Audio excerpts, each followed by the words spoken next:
avaliação de carcaça. Galera, meus amigos, eu esqueci de dar algum aviso? Ronaldo, como que eu faço para...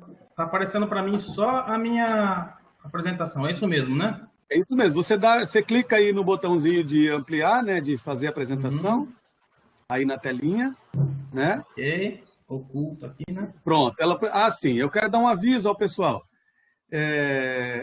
Se vocês quiserem ampliar essa tela, em algum lugar aí próximo dessa tela do André, vai ter uma daquelas 4 setinhas, né? Para direita, para cima, para direita, para baixo, para esquerda, para cima, para esquerda, para baixo.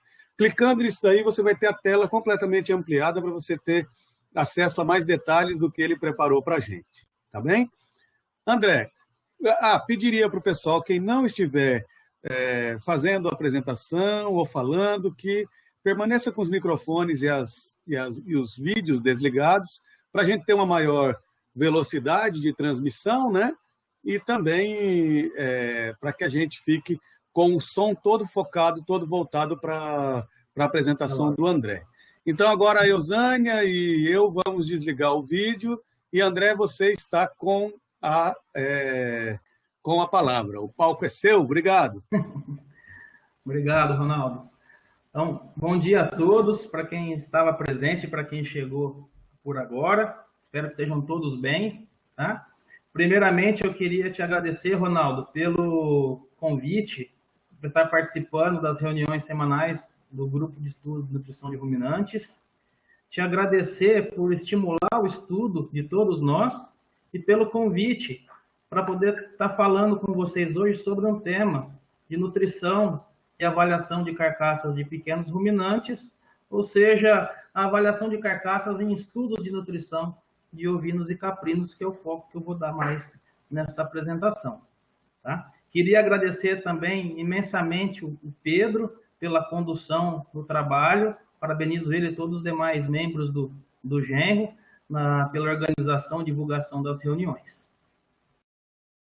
E dando início, então, à nossa apresentação, eu gostaria de destacar, de maneira introdutória, o fato de que até 2050, estima-se que a população mundial irá aumentar em torno de 1,5 a 1,7 bilhão de pessoas. E a pergunta que se faz, que a gente ouve, é como alimentar essas pessoas em 2050? Como produzir alimento, então, para essas pessoas em 2050? E a resposta que daremos será por meio da produção de grãos, vegetais e de carne.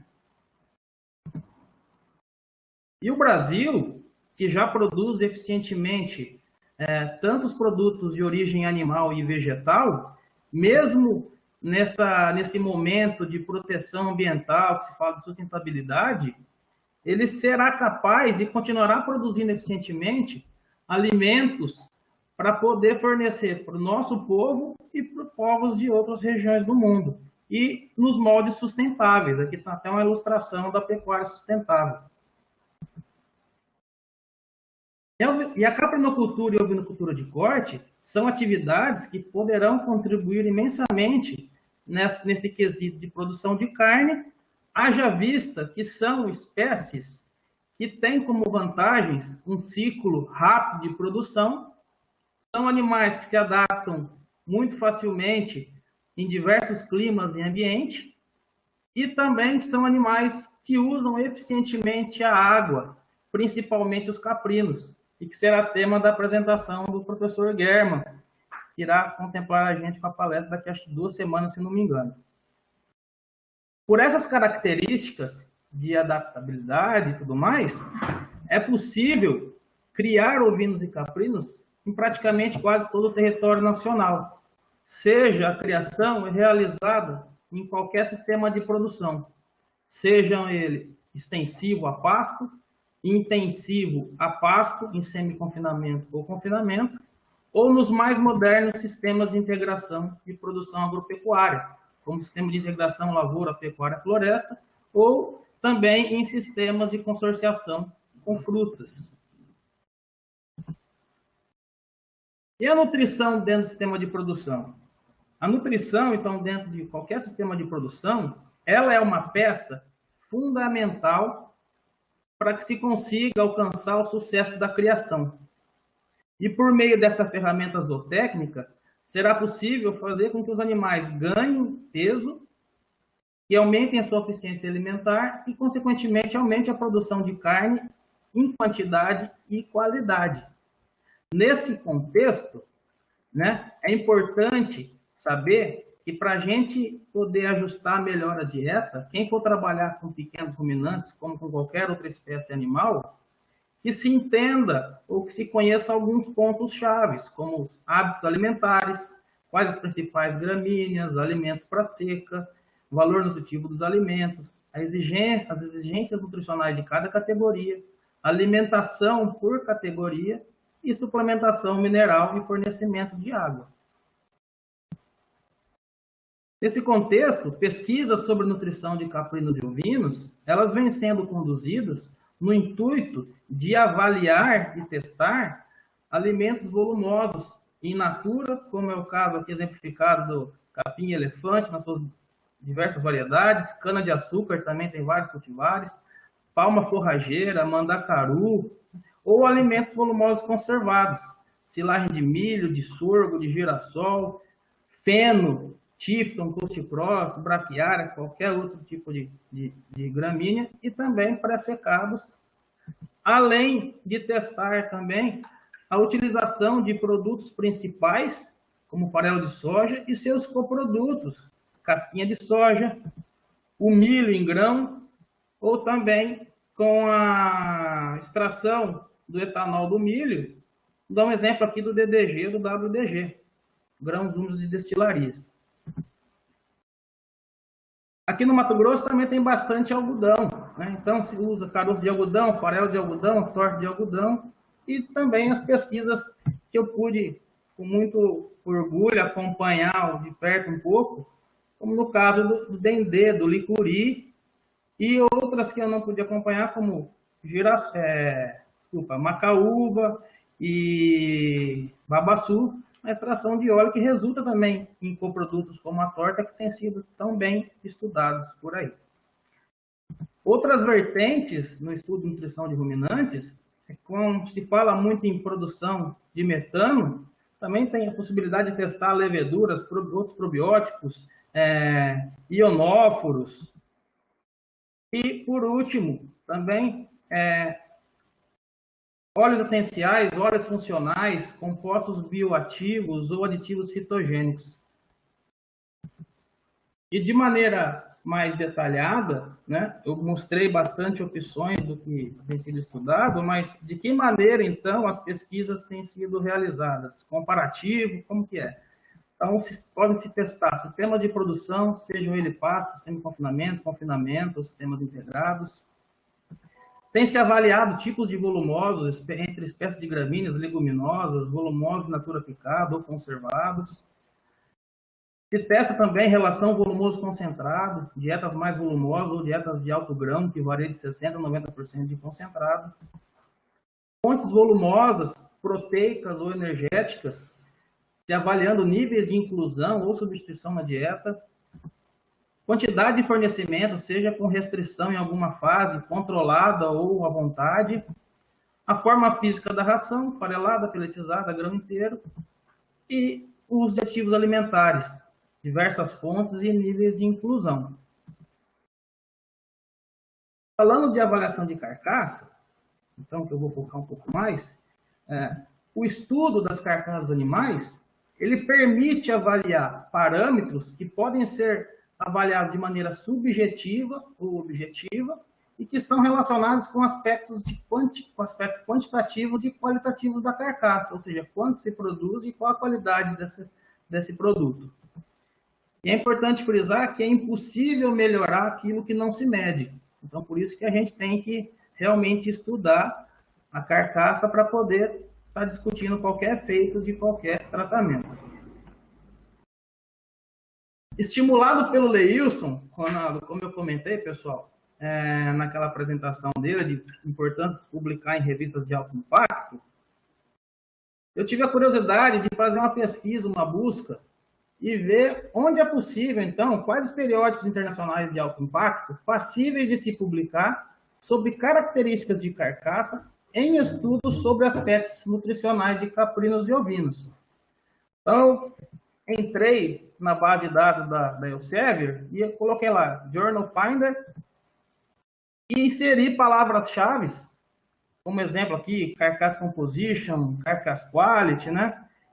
Fiz uma busca e depois fiz busca com outras palavras novamente e saiu as possíveis revistas para poder estar publicando sobre esse tema, como Meat Science, Small Ruminant Research, Livestock Science e Animal Feed Science and Technology. Então, essas 4 principais revistas. Fiz também a busca na base de dados da Wiley, joguei também aqui o título, e eles pedem um pouquinho de um resumo, e saiu também as revistas Journal of Animal Physiology and Animal Nutrition.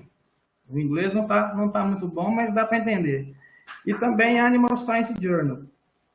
Fora essas 6 revistas que eu mostrei até agora, eu também tomei a liberdade de acrescentar na busca a revista Journal of Animal Science e a Animal, de Cambridge, porque são revistas importantes que eu tenho visto publicações na área, mas que não saiu nessa busca, porque fazem parte de outras bases de dados. Então, o que eu fiz? Eu peguei todas as publicações de janeiro de 2015 a maio de 2020, onde se estudou primeiramente qualquer característica de carcaça, de caprinos e ovinos. Eu tenho esse dado, não está aqui na palestra, mas a porcentagem que saiu. E eu observei 209 artigos sobre esse tema, sendo que desses, 128 se tratavam de aspectos nutricionais. E os outros 81 nas diversas áreas, genética, cruzamento, tecnologia, sistema de produção, né? Então, isso mostra que tem se publicado muito sobre, então, aspectos nutricionais de caprinos e ovinos, mais do que outras áreas. E desses 128 artigos na área de nutrição de ruminantes, verifiquei que 107 foram conduzidos com ovinos e 21 com caprinos. Isso, então, nos mostra que há uma defasagem, que há uma carência, se a gente pensar nos artigos publicados com caprinos, mas é melhor a gente olhar por outro foco, não carência, sim possibilidades, né? E vocês ainda que estão no Nordeste, que tem muito ovino e caprino, é possível estudar, fazer pesquisas com caprinos, porque consegue se inserir nas revistas. Prova disso é aquele artigo publicado, que foi premiado na revista Animal Science Journal, né? Lá vocês vão ver depois, por revista, o que tem sido publicado. Tá aqui, ó. Então, depois eu estratifiquei as revistas e daquelas, aqui, ó, 128 artigos, na Animal Feed Science and Technology, os 14 que eu achei nesse período foram sobre aspectos nutricionais com carcaça de ovinos e caprinos. Nenhum em outra área. Então, é uma revista que qualquer assunto sobre aspectos nutricionais é passível de colocar lá. Na revista Animal, já tinha mais artigos de outras áreas, mas também tinha artigos na área de nutrição de ruminantes. Na Animal Science Journal, 4 na área de nutrição e 1 em outra área, e nas demais áreas a gente percebe uma superioridade também na área de nutrição nas outras revistas. Um destaque na Small, que tem muita publicação, na área de caprinos e ovinos, e na Meat Science, por se tratar de carcaça e carne. E desses aqui, percebe que o quê? Aqui, ó. Na Animal Feed Science, 2 artigos dos 14 com caprinos, 12 com ovinos. Na Animal, tudo com ovinos. Na Animal Science Journal, aí sim, 3 com caprinos e 1 com ovino. A quantidade é pequena, mas tem mais com caprinos aqui. E nas outras, dá para ver muito bem a discrepância nos estudos de ovinos com caprinos. Então, eu quis fazer isso de maneira para instigar também e para ajudar nessa orientação de onde publicar, de onde tentar publicar esses artigos. Então, entrando na parte de avaliação de carcaça, Vamos começar com a avaliação em vivo de caprinos e ovinos, que mesmo com o animal vivo é possível a gente fazer algumas mensurações e predizer a produção de carne. Quais metodologias podem ser utilizadas e quais características podem ser avaliadas? A gente pode usar métodos subjetivos de avaliação, sejam eles visuais, por meio da conformação, a gente olha como que o animal está, eu vou explicar daqui a pouquinho detalhado, ou táteis, como condição de score corporal, e também fazer medidas objetivas ou instrumentais, com os instrumentos, seja uma balança para avaliar o peso corporal, ou avaliar as medidas biométricas ou morfológicas, e também por ultrassom as medidas de dimensão. A conformação, que é a primeira, ela foi definida por De Boer em 74, colaboradores, como a espessura da carne e da gordura subcutânea em relação às dimensões do esqueleto. Segundo Colomer Rocher, colaboradores em 88, aqui a primeira aqui, ele o quê? Colomer Rocher, eles definiram ou pontuam a conformação dos animais, dando notas de 1 inferior até 5 excelente. Já de acordo com Osório colaboradores, desde 98 ele vem trabalhando com isso, mas eu peguei a citação mais recente do livro mais atual, ele já dá nota com intervalo de meio ponto, ou seja, de 1 a muito pobre a 5 excelente. E avalia, esse aqui é um exemplo de um animal, vamos considerar que ele é um animal regular, né, ou aceitável aqui, e a gente melhora um pouco a sua conformação. Muito boa esse animal, tá? Muito boa. E aqui um animal excelente, né? Então, é possível a gente avaliar desde o animal em vivo para poder também selecionar animais com conformações semelhantes para se dar início a um experimento. E mesmo depois de alguma pesquisa, usar essa informação para ter respostas no final, quando chegar no abate.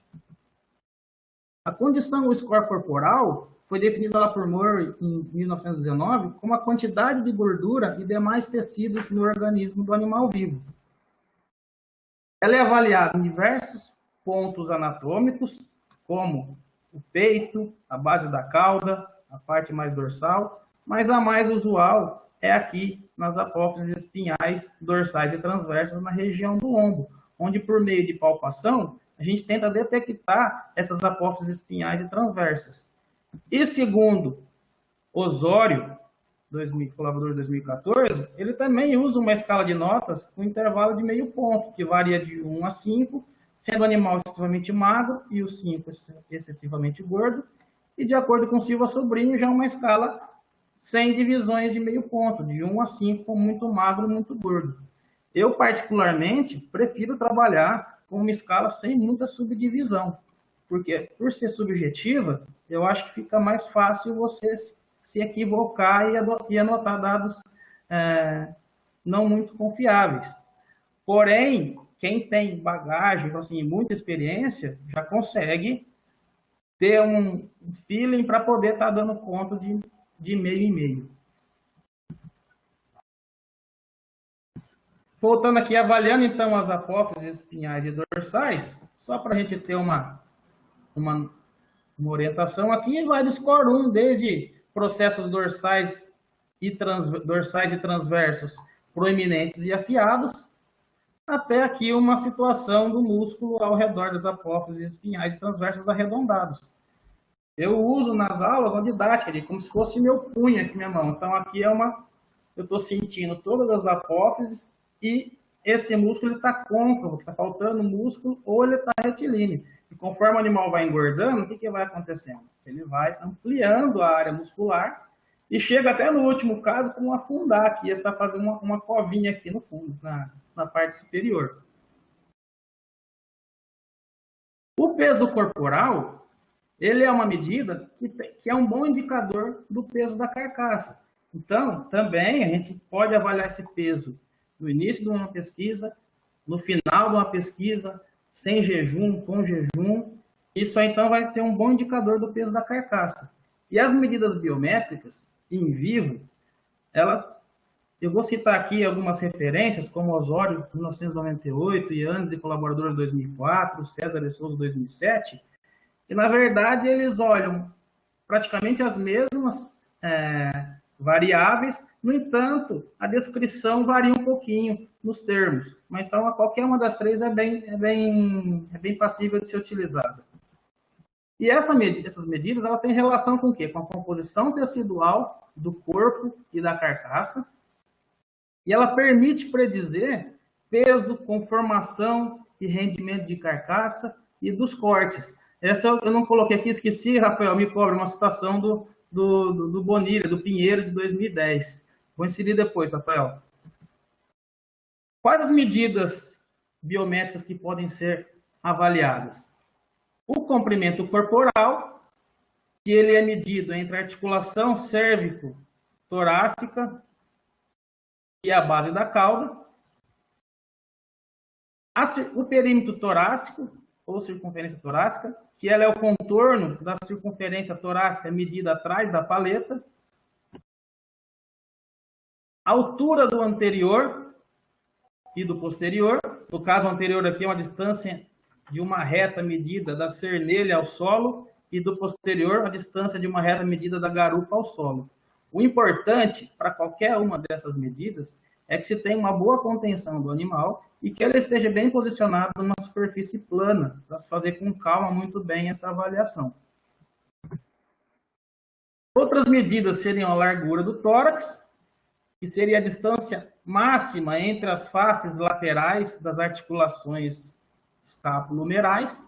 Você usa aqui, no caso, um compasso bem ajustado, bem travado, pois a hora que você retira, ele não pode movimentar, e depois você vem numa régua e faz a medição. E também a distância, na verdade, a largura da garupa, que é também a distância máxima aqui, avaliada entre os trocânteres maiores dos fêmures. Além dessas medidas biométricas, também é possível se avaliar em vivo o animal por meio dessas medidas de dimensão, com o uso de ultrassom. Onde se faz essas leituras, por que essa região é escolhida e como que se faz? Então, vamos lá. Então, tanto com ovino como com caprino e bovinos, a região mais usual é a região entre a 12ª e 13ª costela, do músculo longíssimos dorsi. Tá?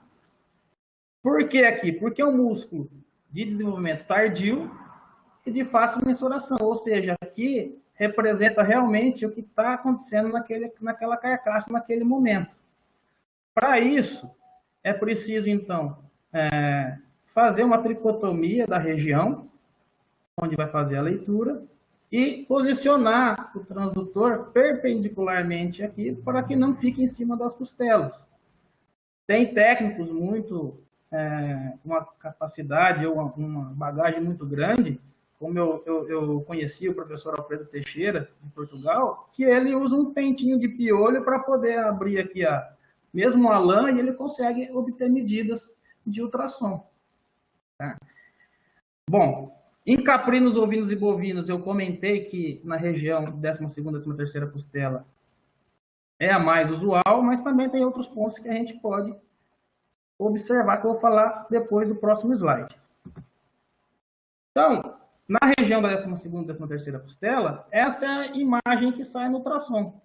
Então, o técnico, ele capta a imagem, onde é possível ver o que? A área de olho de lombo, a área do músculo longíssimos dorsi e a espessura de gordura. Aqui, tá? E essa área de olho de lombo, ela tem relação com o quê? Com a musculosidade, com a composição da carcaça e com rendimentos de cortes nobres. Já a espessura de gordura, ela tem relação com o acabamento da carcaça. Eu não vou me alongar muito nas vantagens de se utilizar o ultrassom, mas ele é um bom preditor do momento de abate, tá? Senão a gente acaba mudando o foco. Outras medidas mais utilizadas com bovinos, mas que também é possível se avaliar ovino e caprino, seria a medida da região da P8, onde aqui a gente tem na garupa a base do isquio e do ilho, onde está posicionada aqui a picanha e a alcatra, o bíceps femoris e os glúteos médios, e nessa inserção aqui faz-se a medida da espessura de gordura na P8, vou mostrar aqui, o ângulo está invertido, mas mostra aqui a espessura da gordura na P8, e a profundidade do que da região do glúteo bíceps, desse músculo. Essa espessura da P8, ela tem relação com o acabamento e a uniformidade de distribuição de gordura na carcaça, é avaliado segundo Williams e Colaboros 97. Para caprinos, embora aqui a gente esteja mostrando um ovino, é muito comum também e muito recomendado se avaliar a espessura de gordura da região da esternebra, aqui no externo. Ou seja, nessa região aqui, ó, na terceira vértebra da esternebra. Então, tem a primeira costela, a segunda e a terceira, nessas vértebras aqui, ó, nesse ponto. E também tem relação com o acabamento de carcaça. Isso porque os caprinos, eles não depositam muita gordura subcutânea. E esse é um ponto anatômico onde há uma certa deposição e se pode avaliar para comparar qualquer tratamento. Terminando a parte de avaliação em vivo, vamos entrar agora na avaliação de carcaças de caprinos e ovinos. Então, dá para ver pela foto que é biológico, é normal, os caprinos têm uma carcaça um pouco mais fina do que de ovinos, principalmente os de raças de corte não deslanadas, mas isso não é demérito nenhum. E quais as características avaliadas e quais as metodologias que se pode utilizar para avaliar a carcaça de caprinos e ovinos? Então, vamos lá. A gente pode fazer avaliação de peso e calcular os rendimentos, eu vou falar os pesos daqui a pouco, realizar as medidas biométricas nas carcaças, avaliar também a conformação e o acabamento ou estado de engorduramento, avaliar a área de olho de lombo, a espessura de gordura, as espessuras de gordura, que eu também vou mostrar, cor da carne, marmoreio e textura. Além do que, muito importante, a composição regional e a composição tecidual dessas carcaças. Os pesos e rendimentos, sejam eles tomados a quente ou a frio após o resfriamento, são características importantes porque estão diretamente relacionadas à produção de carne. Então, nos dá uma resposta muito boa quando se testa qualquer dieta comparativa, você vai ver, opa, esse animal ganhou mais peso ou não, mas isso resultou no que na carcaça? Ela foi mais pesada? Não foi? Ela tinha mais gordura de acabamento? Não tinha? O que isso pode interferir em resultado? Porque a gente pode usar isso para poder explicar nossos dados. Então, segundo Silva Sobrinho, em 2001, é importante a gente ter o peso corporal ao abate, que é o peso com jejum de dieta sólida por 16 horas. E nem sempre as pesquisas têm mostrado que o pessoal tem realizado o peso corporal ao abate imediatamente, sim, o peso com jejum, que faz um dia antes. O peso de carcaça quente é o peso da carcaça após o abate. O rendimento de carcaça quente, ele é calculado como o peso de carcaça quente dividido pelo peso corporal ao abate vezes 100. O peso da carcaça fria é o peso após 24 horas de resfriamento, em torno mais ou menos de 4 graus Celsius, mas isso pode variar dependendo da câmara fria que for utilizada. E onde você pode calcular o rendimento de carcaça fria ou comercial, que é o peso de carcaça fria dividido pelo peso corporal ao abate vezes 100. A gente já percebeu em alguns estudos, quando a gente depende de frigorífico, que é normal o peso da carcaça quente ele ser maior que a fria. Só que a gente se deparou com dados já onde o peso da carcaça fria ele é maior que o da carcaça quente. Isso pode ter sido ocasionado pela temperatura da câmara de resfriamento. Então, isso acaba interferindo um pouco na discussão dos dados, ou utilização desses dados. Mas vamos lá. A perda do resfriamento, ela também pode ser calculada como peso de carcaça quente menos o peso de carcaça fria, dividido pelo peso de carcaça quente vezes 100. Essa também é uma informação importante que a gente não pode deixar de anotar, porque a gente pode fazer um comparativo. Opa, carcaças com acabamento melhor, mais coberta a carcaça, ela teve uma perda de resfriamento menor. Então, isso é bom. Ou seja, aquelas carcaças descobertas de gordura podem até ter um encurtamento das fibras pelo frio e interferir na maciez. Ou seja, lá no resultado da análise de carne, dependendo se você tiver alguns dados de carcaça, você pode usar para justificar. E também a gente tem como avaliar, como a professora Eusânia comentou na semana passada, como é difícil, às vezes, ter dados sobre o peso do corpo vazio.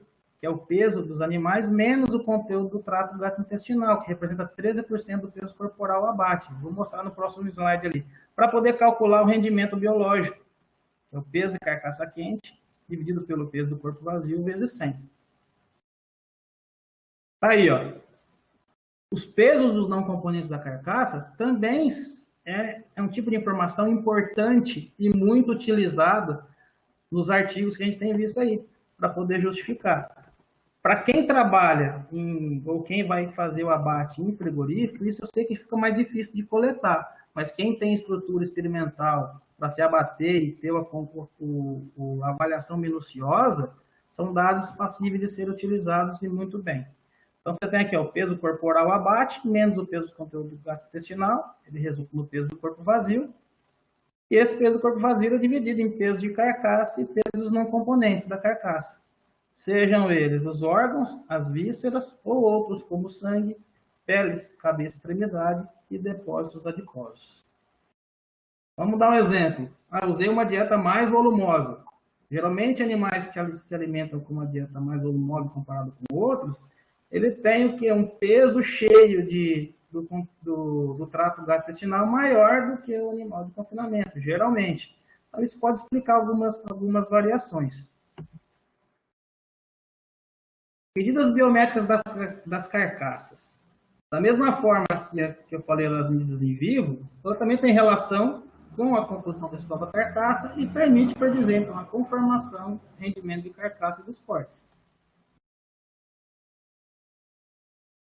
Aqui, a foto é bem antiga, Gonzaga, o Carlo Adrovandi que está ali atrás, para quem conhece o Carlo. Dá para a gente avaliar a distância, o comprimento externo, né? A distância entre a articulação cérvico-torácica e a primeira articulação intercoxígea. Nessa foto da comprimento interno, não está bem aberto, mas é como se fosse aqui, ó, você pega nessa parte aqui na base da primeira articulação e do lado de dentro você vai achar uma proeminência, um ossinho mais proeminente. É nesse ponto, né, que é aqui no bordo anterior do osso pubis, e você vai segurar e vai descer até o bordo anterior da primeira costela no seu ponto médio, ou seja, na metade da primeira costela, para avaliar o comprimento interno. O comprimento e o perímetro da perna também são informações importantes para a gente ter relação com a proporção de músculo na garupa, etc. E aqui o comprimento da perna ele é medido entre aqui, a distância entre o trocânter maior do fêmur e o bordo lateral da articulação tarso-metatarsiana. Geralmente, você segue essa linha dessa gordura intermuscular e você acha a cabeça do fêmur aqui. E o contorno da parte média da perna, acima da articulação fêmur-tíbio-rotiliana, nos dá o quê? O perímetro da perna. Perímetro da garupa. É o contorno, né? A gente mede com o contorno da região da garupa, com base nos trocânteres dos fêmurs, ou seja, na parte mais larga aqui. E essa fita ela tem que estar bem nivelada, bem reta, tanto aqui na parte externa como do outro lado da carcaça, para não ter subestimação nem superestimação da medida. Tá? Largura, profundidade e perímetro do tórax. Não necessariamente a gente precisa fazer os três, mas está aí as possibilidades. Vou fazer largura e profundidade. Vou fazer só com o perímetro. Né? A largura máxima do tórax é medida na maior amplitude das costelas. Então, eu posiciono o compasso reto na linha dos meus olhos e vou subindo e descendo com ele solto, achando onde ele vai ter a maior amplitude. Aí eu travo e meço. A distância máxima entre o externo e a cernelha também é fácil de achar o ponto máximo aqui. Você consegue avaliar a profundidade. E o perímetro do tórax, contorno da circunferência torácica medido por trás da região da paleta. Também aqui na parte mais profunda. Vamos lá. Conformação das carcaças. O melhor seria para avaliar quando você coloca ela em grupos. E quando você avalia ela sozinha, pode conduzir a um erro se não estiver muito bem treinado. Agora, quando você coloca mais de uma disposta ao lado da outra, você consegue depois organizar esses ganchos e colocar elas da pior para melhor ou da melhor para pior para facilitar a sua avaliação. E aí, tem algumas maneiras de se avaliar a conformação que eu vou discorrer agora. Está aqui, ó, segundo Colomer Rocher 98, eu muitas vezes usei essa metodologia, onde você infere notas de 1 inferior até 5 excelente, passando por regular, boa e muito boa. E, segundo Osório, colaborador de 2014, a mesma escala que ele usou no animal em vivo. Também pode ser adotada, muito pobre até excelente. E tem outras metodologias que eu vou comentar. Vamos lá. O importante, pessoal, e facilita muito, é se a gente usa um padrão fotográfico para poder estar avaliando. Essa aqui eu coloquei um padrão fotográfico escuro, né, para poder ilustrar melhor, mas eu tenho um padrão fotográfico da MLC, do Reino Unido, onde tem o jeito que eles avaliam, então me serve como base, para ver o que é uma carcaça com uma conformação melhor e pior. E você olha a carcaça como um todo, desde a região da garupa até o pescoço. E uma coisa fácil de ver e de avaliar, que eu gosto bastante, é aqui a angulação do quê? Das pernas. Tá? De preferência, se trabalha com gancho padronizado, para não ter diferença, não poder mascarar nada. E está aqui, ó, com essa angulação, eu consigo ver que aquelas carcaças mais musculosas, elas formam um ângulo na forma de U. Já as carcaças menos providas ou desprovidas de musculatura na garupa, a angulação que se forma é um V. Então, se eu olhar só na garupa primeiro, eu consigo distribuir da melhor para pior ou da pior para melhor. Depois, eu costumo olhar o restante da carcaça. Eu faço outra organização. E eu chego num consenso onde eu vejo que aqui uma carcaça ela é mais musculosa aqui, geralmente ela é mais musculosa na paleta também. Vocês vão ver o ângulo mais convexo do que uma carcaça mais fraca. E segundo aqui os professores César e Souza, eles usam esse padrão fotográfico e definem, né? Ele não usa nota, mas coloca o que é uma carcaça ruim, razoável, boa, muito boa e excelente, avaliando as carcaças dispostas, mesmo como na foto anterior, ou com as pernas trançadas, das duas maneiras. Quando você usa aqui com as pernas trançadas, é até bom olhar esse ângulo aqui, ó, né? Carcaças mais magras, você vê um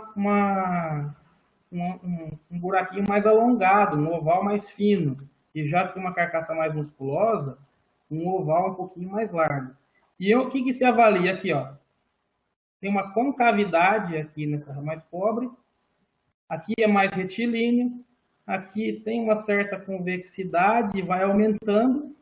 Também aumenta o quê? A largura da carcaça na garupa, bem como aqui também a largura na região da paleta, e aqui também já tem angulação. Então é muito prático de avaliar. E a questão de treinar é fácil de você pegar o jeito. E eu vou colocar uma outra figura aqui, só para ilustrar. Imaginem a carcaça de perfil. De perfil, eu também consigo avaliar essa questão da concavidade, se é retilíneo ou convexo. E aí também é possível a gente usar o sistema brasileiro de classificação e tipificação de carcaça ovina e caprina, que eles distribuem entre convexo, subconvexo, retilíneo, subretilíneo e côncavo. E os trabalhos daqueles que eu peguei para poder avaliar, eu olhei todos eles e vi que não existe uma metodologia padrão. O bom é você descrever ela, de como você usou. Vamos supor, eu usei o Sistema Brasileiro de Classificação de Carcaça Ovina e Caprina. Descreve muito bem no trabalho, tá com a ficha.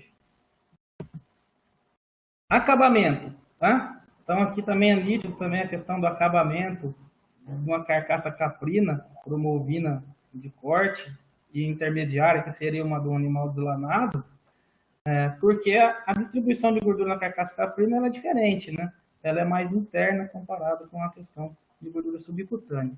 E a gente também pode avaliar o acabamento segundo o Osório 2014, que é a mesma escala que ele usou para avaliar a condição corporal. Aqui entre 1 excessivamente magra até 5 excessivamente gorda de meio e meio. E tem uma outra forma que eu já mostro na sequência daqui a pouquinho. Então, para quem não conheceu, não lembra, só para aproveitar a figura aqui, o Osival aqui bem mais magrinho e eu também um pouco mais magro, né? Tá aqui, ó, carcaça caprina, tá? Mas poderia ser carcaça ovina. A gente ia avaliando desde a região da garupa, pela linha dorso-lombar, aqui na região da cerneira e na base do pescoço. A gente olha a carcaça como um todo. E eu prefiro usar essa escala, ou score de acabamento, segundo o Colomer Rocher e colaboradores em 1988. Isso aqui foi um estudo realizado lá na UFGD, quando eu passei por lá, e eu usei dessa foto para poder mostrar para vocês. Então, aqui a gente está partindo, segundo o Colomer Rocher, as carcaças, elas são... recebem notas de score de 1 magra, 2 escassa, 3 mediana, 4 uniforme e 5 excessiva. Só fazer um adendo, esses buraquinhos aqui a gente fez coleta para avaliar a fibra muscular. E essa carcaça já teve um pequeno deslize na hora da esfola e acabou retirando um pouco da gordura. Então tem que ter cuidado nessa parte também. E, mais ou menos, se a gente fosse fazer uma alusão com a espessura de gordura, medida com paquímetro, a carcaça magra, ela não tem nada de gordura. Uma carcaça escassa, ela teria de mais de 1 até 2 milímetros de gordura. Uma carcaça mediana, mais de 2 até 5. Uma carcaça uniforme, olha que beleza, né? De 5 até 10 milímetros. E uma carcaça excessiva maior que 10 milímetros, ou seja, maior que 1 centímetro de espessura mínima. É muito gorda, né? E agora vamos entrar nas avaliações da área de olho de lombo.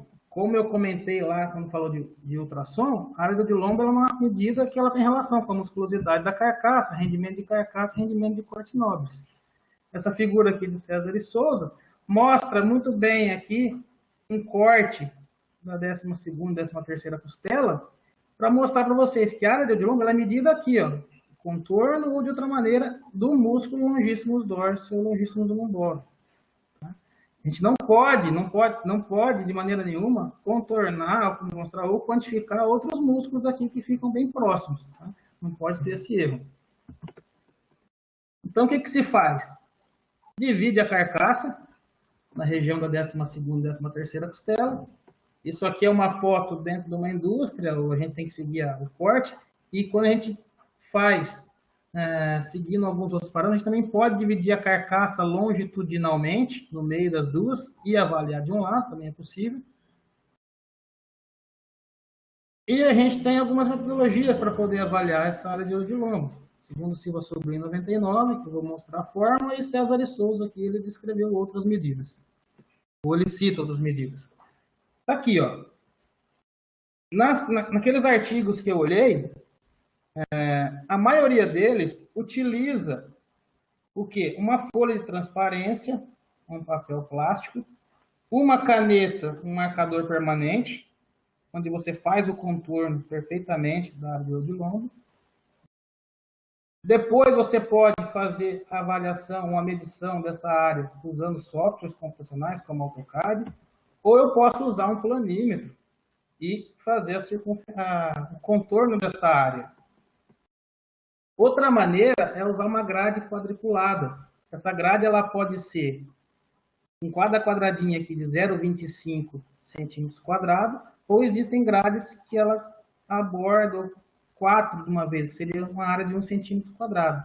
Então eu posiciono essa grade plástica quadriculada em cima da área de olho de lombo, eu conto os quadradinhos dentro, os quadradinhos fora, né? E vou avaliando quantos quadradinhos eles têm e faço depois o cálculo para ver a área em centímetros quadrados.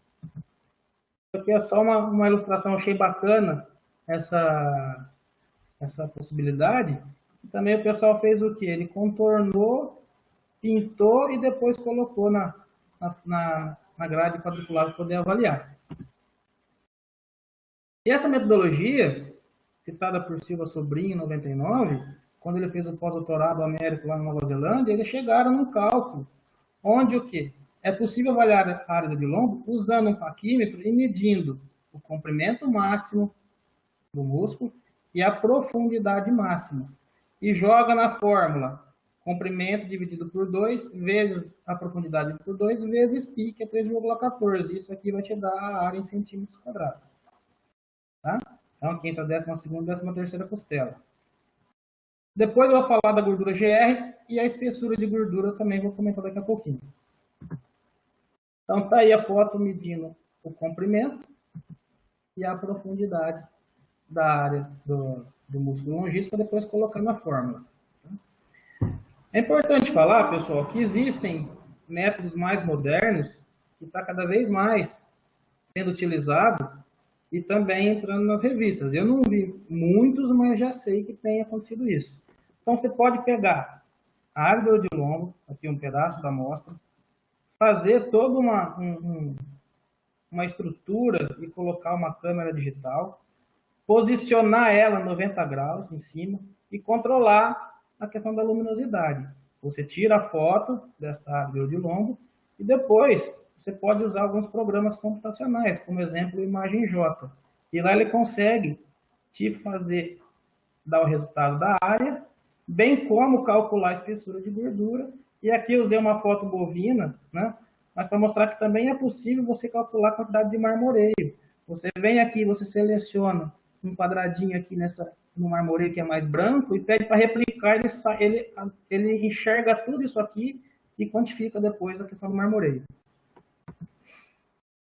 A espessura de gordura, a espessura mínima de gordura, ela é medida geralmente a 3/4 do comprimento aqui da área do comprimento máximo do longíssimos. E segundo Osório Silva Sobrinho, eu fiz uma comparação aqui com relação ao acabamento, tá? Então, assim, isso aqui é uma gordura ausente, não tem nenhuma aqui. Aqui é uma gordura acima de 1 a 2 milímetros, que ela tem relação, que uma carcaça escassa, ela tem essa medida de 1 a 2. Aqui já seria uma espessura de gordura mediana, de 2 a 5.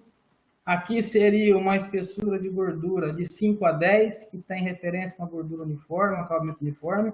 E aqui já uma amostra de uma carcaça com gordura acima de 10 milímetros, ou seja, de 1 centímetro. Que tem o quê? Ela é como se fosse uma carcaça com acabamento de gordura excessiva. Essa medida aqui, pessoal, medida GR, a gente não tem utilizado muito. Tá? Eu percebo que nas publicações feitas por pesquisadores brasileiros, muitos não utilizam a medida GR. Inclusive, eu, em algumas que eu participei, eu acabei não adotando isso. Mas eu percebi nessa leitura dos artigos que vários têm publicado a espessura GR, que ela tem relação com o quê? Com o rendimento esperado do corte aparado da carcaça, um corte já limpo, tá? Como que faz para medir? Então, se eu pudesse orientar, eu orientaria para que já está ali, coleta a informação. Às vezes ela pode te ajudar a discutir algum dado. Então, você pega aqui 11 centímetros da linha aqui desde o início, da baixo aqui do comprimento do longíssimos, e você mede aqui a base desde a parte externa até a parte interna.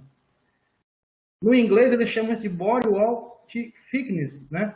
Que é espessura da parede corporal ou espessura do tecido mole, e ele considera muitas vezes algumas carcaças que têm um pouquinho de músculo ou gordura. Como aqui. Então, eu estou aqui, ó, 11 centímetros para baixo, e aqui eu pego uma régua também e meço. Estão vendo que tem muita gordura aqui, mas ainda tem um pouquinho de músculo, mas é assim que mede essa variável. É importante, pessoal, também falar da avaliação da gordura pélvico-renal.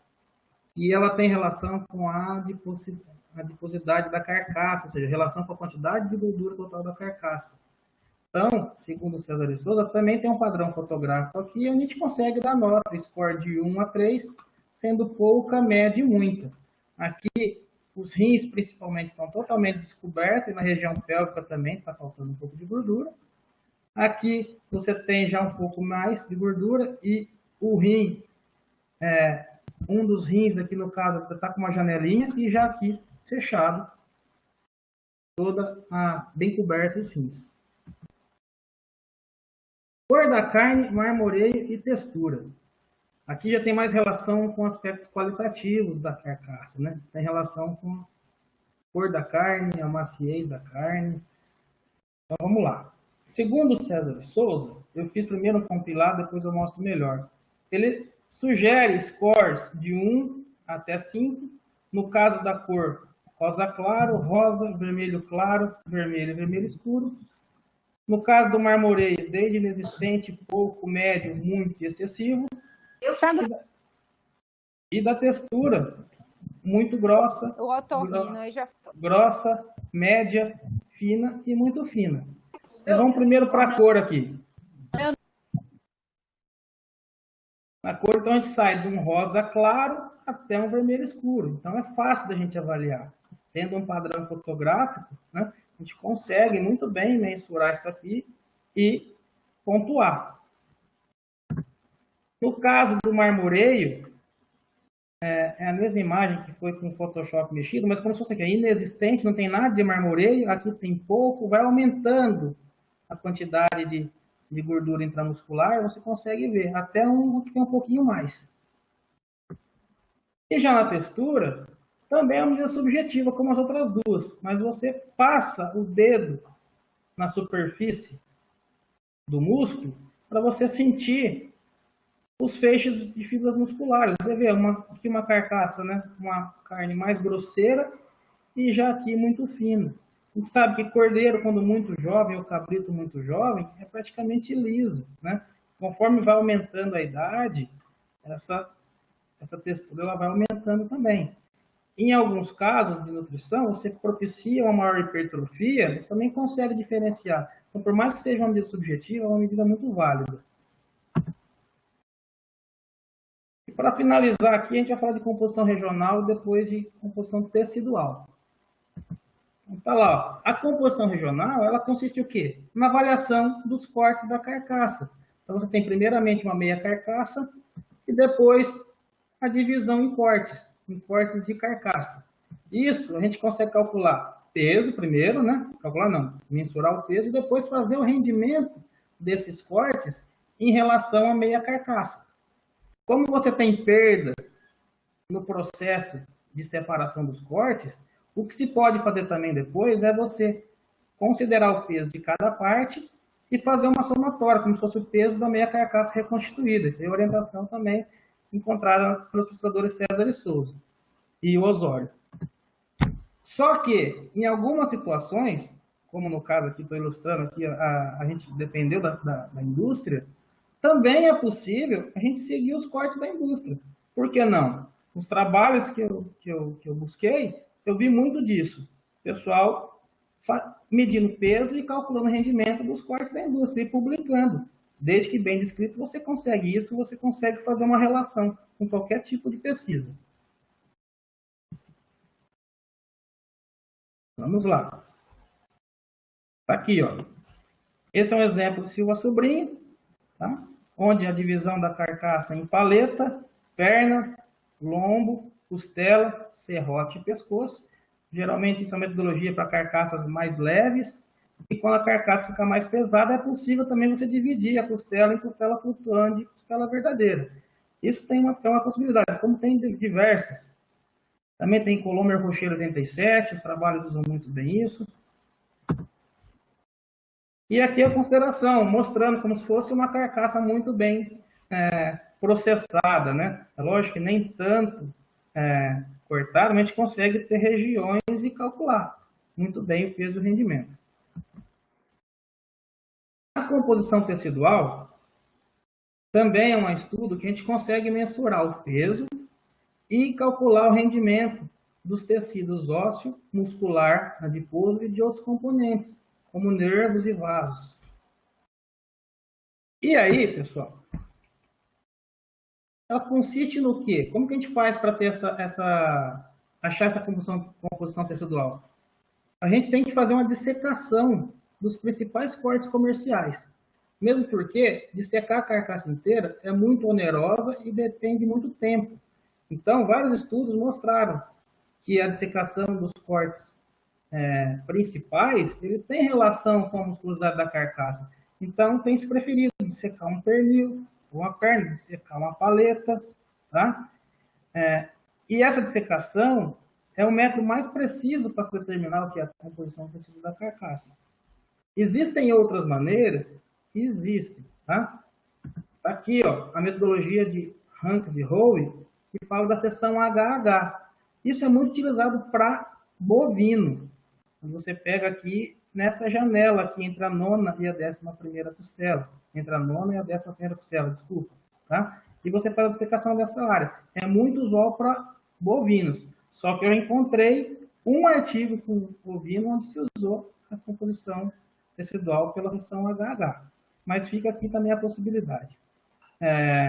Uma outra coisa que eu tenho observado, que eu vi, mesmo falando de composição regional ou tecidual, é que o pessoal tem publicado muito utilizando o que eles chamam de high priced cuts, ou seja, é a somatória do peso dos principais cortes. Eles têm feito um somatório e colocado na tabela e discutindo em cima. Não precisa fazer de todos os cortes, mas eles pegaram os principais e fizeram a dissecação desses principais, ou mesmo quantificaram na questão da composição regional os principais cortes.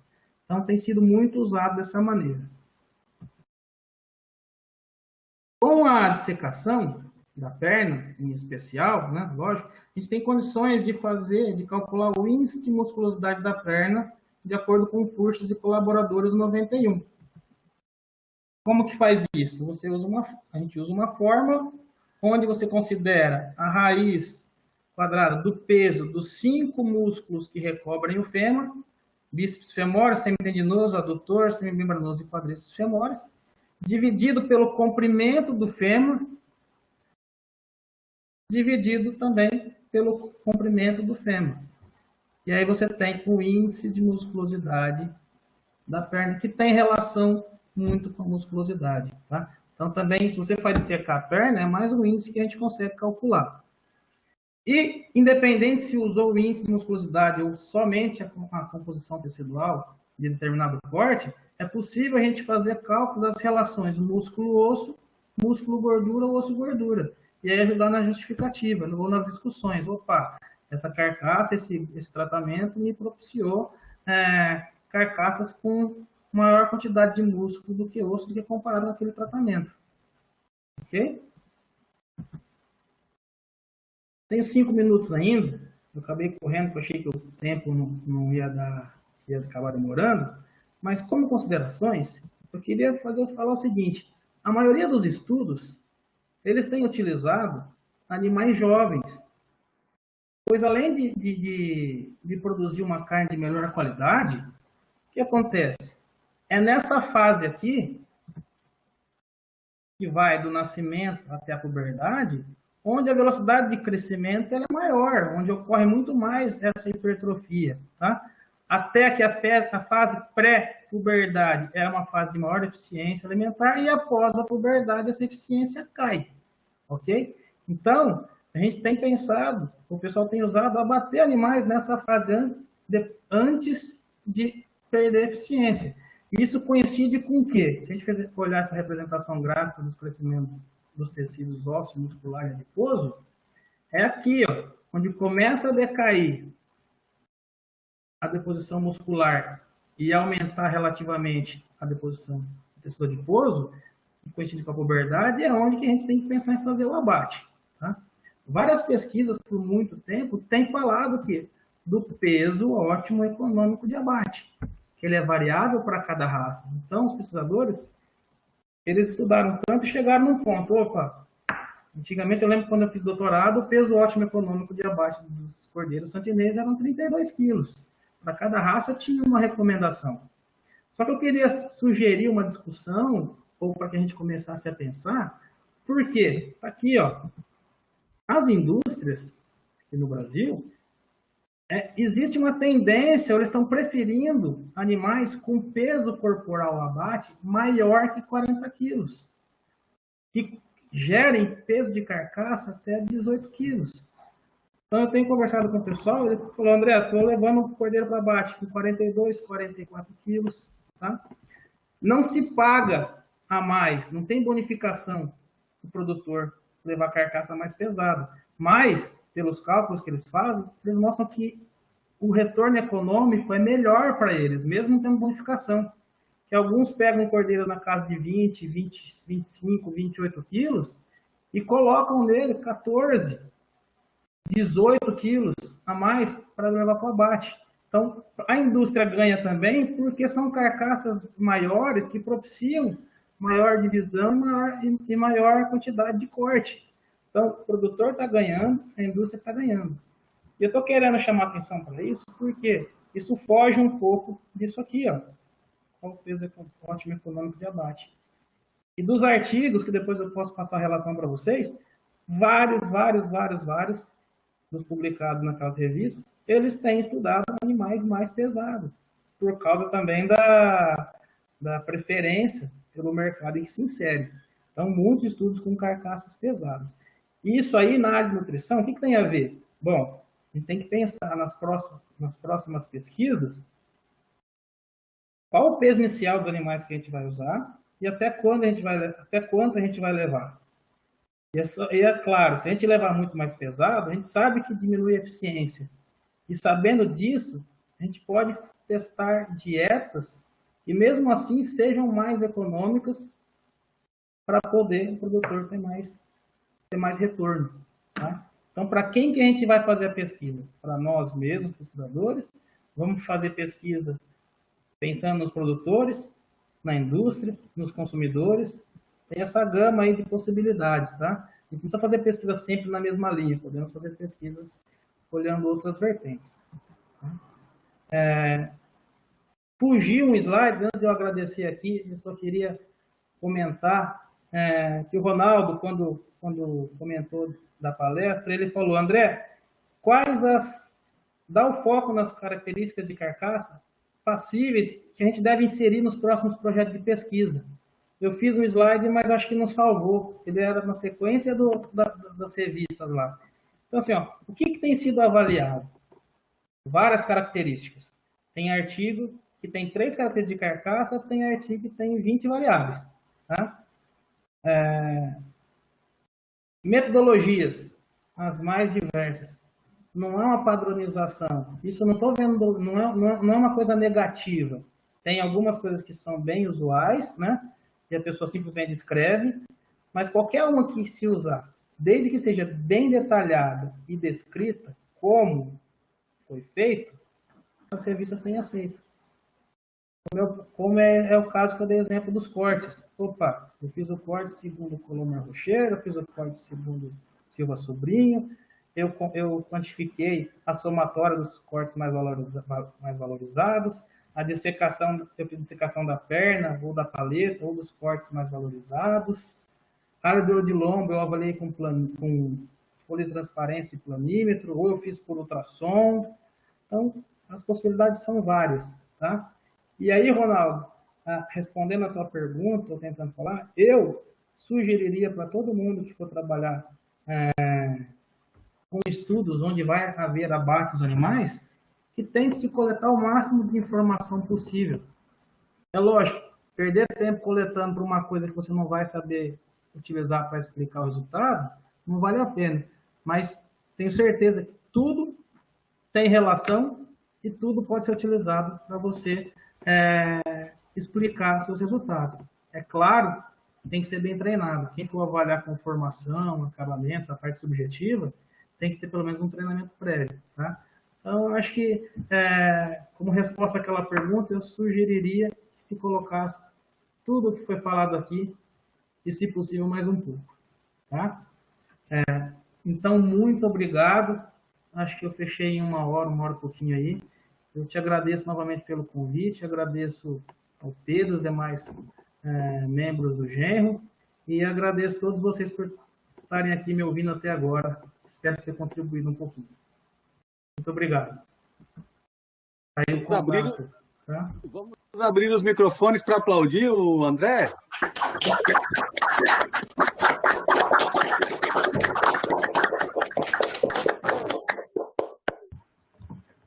Isso que é virtualidade, né? Até os aplausos são virtuais nessa pandemia. Mas muito bem acolhidos. Que Muito bom, obrigado, né? pessoal. Tá? O coração é de todo tamanho, todos que te conhecem sabem disso. Ô, André, muito obrigado pela sua apresentação. Nada, Ronaldo. Todas as pessoas que a gente está convidando aqui, a gente tem sempre tem dito, olha, como a gente, a gente quer convidar você porque por você ter uma expertise num determinado assunto, né? E por conta disso, a gente quer que você fale aí para o grupo, mas vamos buscar um tema que você já tenha preparado, etc., porque a gente sabe que no dia a dia parece que estar em casa significa não fazer, estar de papo pro ar, e não é verdade, né? A gente está cheio de atividades, aparece uma coisa atrás da outra, né? E eu conversando com você, toda vez que conversava com você, assim, estou preparando, estou fazendo um levantamento disso. Não, André, pelo amor de Deus, não queremos dar esse trabalho todo, mas a gente agradece você pela sua brilhante fala, pela qualidade do que você apresentou, mas também pelo esforço que você fez extra de preparar esse material para ser apresentado para essas 50 e tantas pessoas que estão aqui conosco hoje, né? Muito obrigado mesmo. Então, agora eu vou passar para a fase das discussões, dos debates. A gente está tendo aí uma série de feedbacks positivos aí no chat público. O Notas Partilhadas já aparece ali para mim, vermelhinho, me avisando que tem perguntas. Acho que a gente vai começar por Daniel San, lá da Univasf. Daniel, abra seu microfone, sua câmera, se lhe convier, e faça, por favor, a pergunta ao André. Bom dia. Bom dia, Daniel. Tudo bom? Bom dia, tudo bom, André? Quanto tempo? Tudo bem, quanto tempo, cara? Um abraço, cara. Ronaldo. Bom te ver. Igualmente. E parabenizar a palestra. Diga, Ronaldo.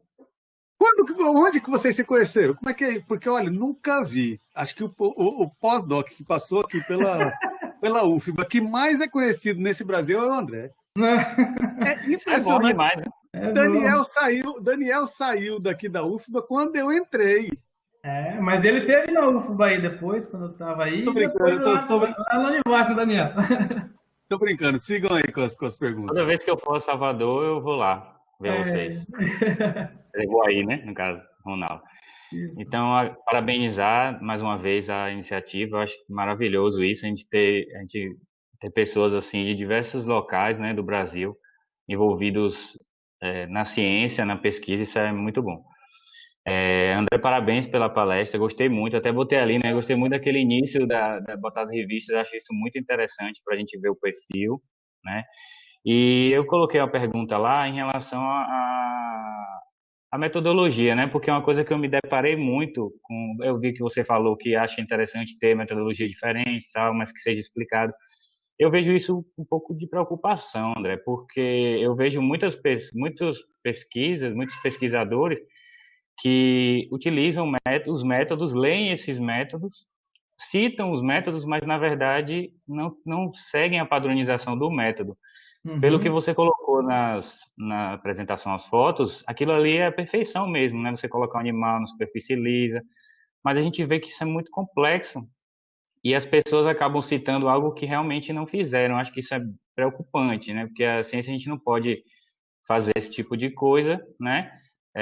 Eu acredito que seria interessante realmente você seguir aquele padrão e tal.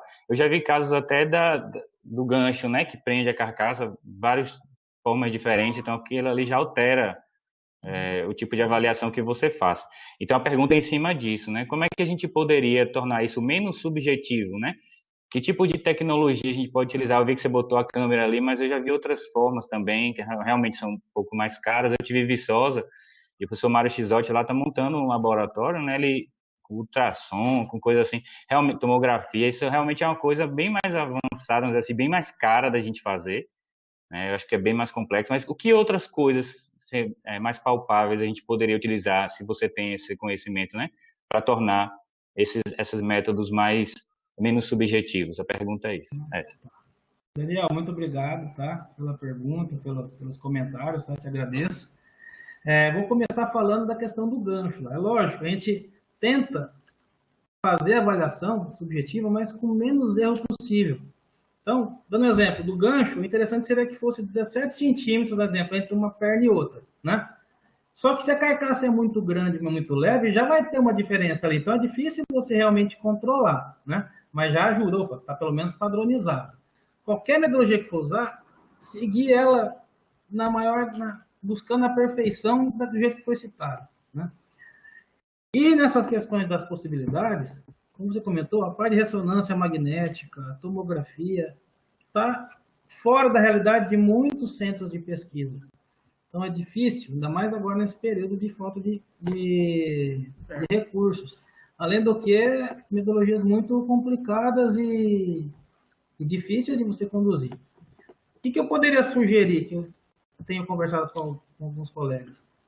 Naquela foto das carcaças lá que eu pendurei para trabalhar acabamento, tem no fundo uma tela preta quadriculada. Então, o que se dá para fazer é talvez padronizar aquilo ali, tirar foto também no mesmo ângulo, tentar fazer isso, e fazer mensurações, né? E colocar para calcular, vamos supor, pegar e medir certinho quanto representa cada quadrado, né? E fazer as avaliações usando esse plano de fundo aí. Como se fosse aquela câmera em cima para avaliar um corte, né? Então, eu posso usar aquilo e pegar e colocar no... Não sei se estou sabendo explicar. Está entendendo? Estou querendo dizer? Sim, acho que essas adaptações são importantes mesmo, mas olha aí, Ronaldo, tira a foto aí. Essas metodologias realmente são essas adaptações, mas isso tentar padronizar, né? Acho que é importante as pesquisas em cima disso, de padronizar essas metodologias mais baratas, vamos dizer assim, mais acessíveis, e tornar isso comum de se fazer, né? Para diminuir esses erros, eu acho. A gente tem que achar ferramentas e tentar padronizar mesmo, né? Eu falo, se você consegue fazer e ter bons resultados, é sempre bom testar comparativo a outros, para ver se valida, né? E aí passar a adotar. Não existe um sistema mundial, um grupo que consolide esse tipo de informação, como essas tabelas de exigências nutricionais, etc. De repente pode ser até uma linha de pesquisa para vocês aí. Sim. Eu desconheço, Ronaldo. Eu desconheço. Mas seria muito bom. Dá um tipo de padronização ou recomendação? Ou... Não tem. Quando eu comentei, né, desculpa, que é possível avaliar de várias maneiras, igual no exemplo de conformação e acabamento. Talvez na revista ele colocou lá, foi usado o sistema de avaliação de carcaça Europe, né? O cara usou um sistema que é padronizado com um padrão fotográfico e citou, né? A gente pode usar o brasileiro. Só que assim, o ideal seria padronizar, como uma medida da área de lomba, 12ª, 13ª costela, ok, já foi estudado. O professor Sanhudo, de Zaragoza, e ele tem um dos livros dele, eu tenho aqui, só para dar um exemplo, né? Tem o Xerox. A padronização é importante. Dá para enxergar aí?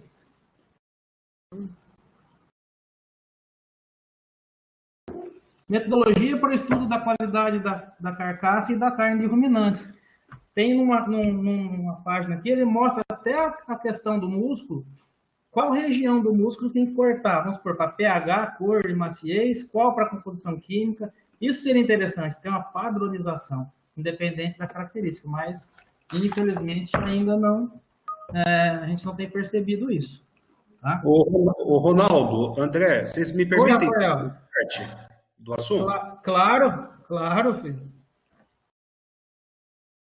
Não.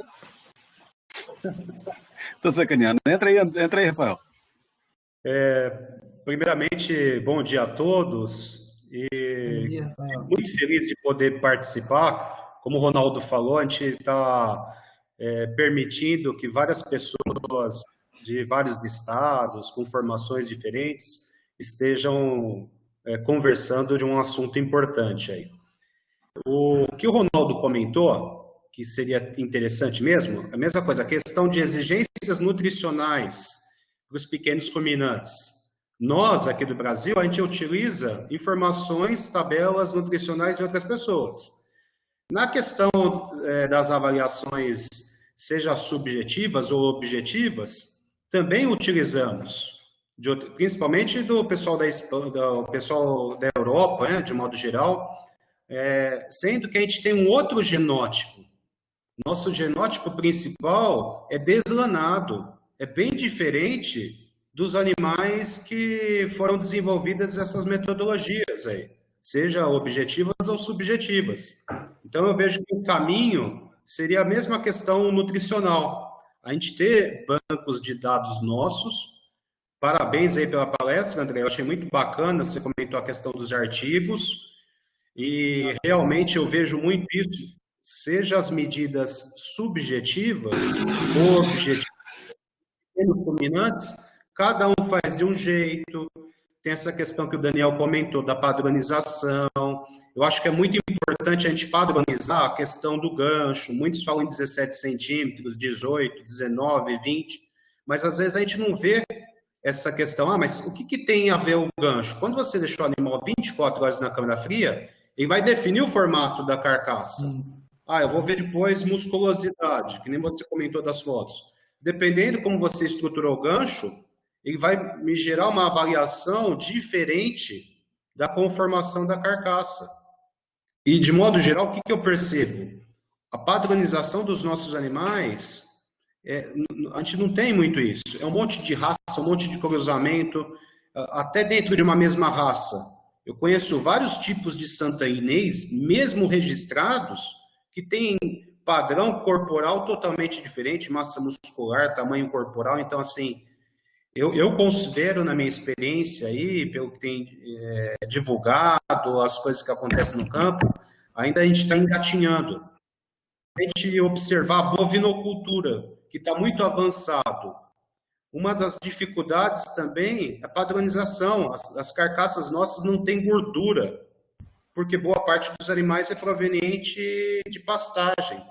Então, a questão nutricional, como o André comentou, envolve todos os aspectos mesmo. Tá? E depois eu gostaria de fazer uma pergunta aí para o André. Tá bom, obrigado. Viu, Daniel? Eu gosto muito desse livro aqui, ó, pegando o gancho do Rafael, que é do César de Souza. E já faz um tempo que ele sugere um outro tipo de avaliação. Porque a gente sabe que carcaça caprina, de ovino deslanado e de animal lanado de corte, elas são totalmente distintas. E a gente acaba usando muito a metodologia para... Tem aqui um padrão fotográfico que eu vou usar para caprino, para ovino, para seja deslanado ou lanado. E igual, a conformação score 3 para caprino é ruim se eu comparar com um ovino que é score 5. Depende, talvez para aquele caprino, ele fala aqui nesse livro, é o máximo que ele chega, está ótimo. Então a gente tinha que ter realmente padrões para cada tipo de animal, e mesmo de raça tem variação. Então, obrigado pela colocação, Rafael. Me lembrou muito bem. Obrigado. Obrigado, Daniel. Desculpa. Valeu. Tchau. Tchau. Com Deus. Daniel. Daniel vai ser nosso palestrante lá em agosto. Nós já estamos com palestras até agosto. Muito bem. O Jarbas pergunta, parabéns pela excelente palestra. Valadares et al. 2006, lá no BR Corte, usa o HH para estimar a composição tecidual de bovino zebu, principalmente Nelore. Ao usar isso, eles encontraram que a utilização dessa técnica não estimava corretamente a composição para esses animais, precisando fazer ajuste nessa equação. Para caprinos e ovinos, você encontrou algum trabalho falando desses ajustes nessas equações, de ajuste desse tipo? Ou no trabalho que você citou foi usado sem ajustes? Você tem alguma sugestão? Ronaldo, Jarbas, tudo bem? Não foi usado nenhum ajuste no trabalho, simplesmente ele só usou a metodologia e fez a dissecação para ver quanto de osso, músculo e gordura, como se eu tivesse dissecado uma perna ou uma paleta. Não teve ajuste nenhum, tá? Sugestão seria fazer muito mais estudo e fazer esse tipo de avaliação, né? A gente não tem para onde correr se não partir para aprofundar esse tipo de estudo. Porque senão fica só uma coisa mecânica de dissecação, né? E soltar os resultados, tá? Então, não sei se eu estou respondendo bem as perguntas, mas essa é a ideia, né? Assim, qual sugestão seria? Deixa eu só voltar aqui. Ajustes nessa equação no trabalho. A gente tem visto que a gente não está trabalhando com equação.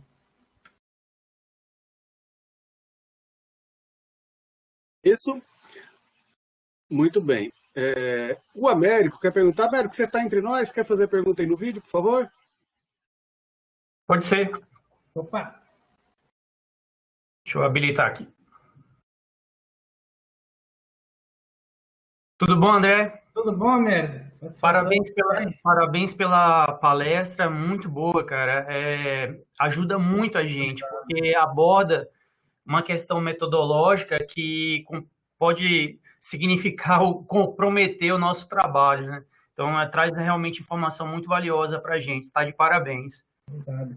A minha pergunta é que, assim, dentro dos protocolos de avaliação de carcaça, a gente tem ainda hoje a área de olho de lombo e a espessura de gordura como medidas imbatíveis ou mais presentes na literatura.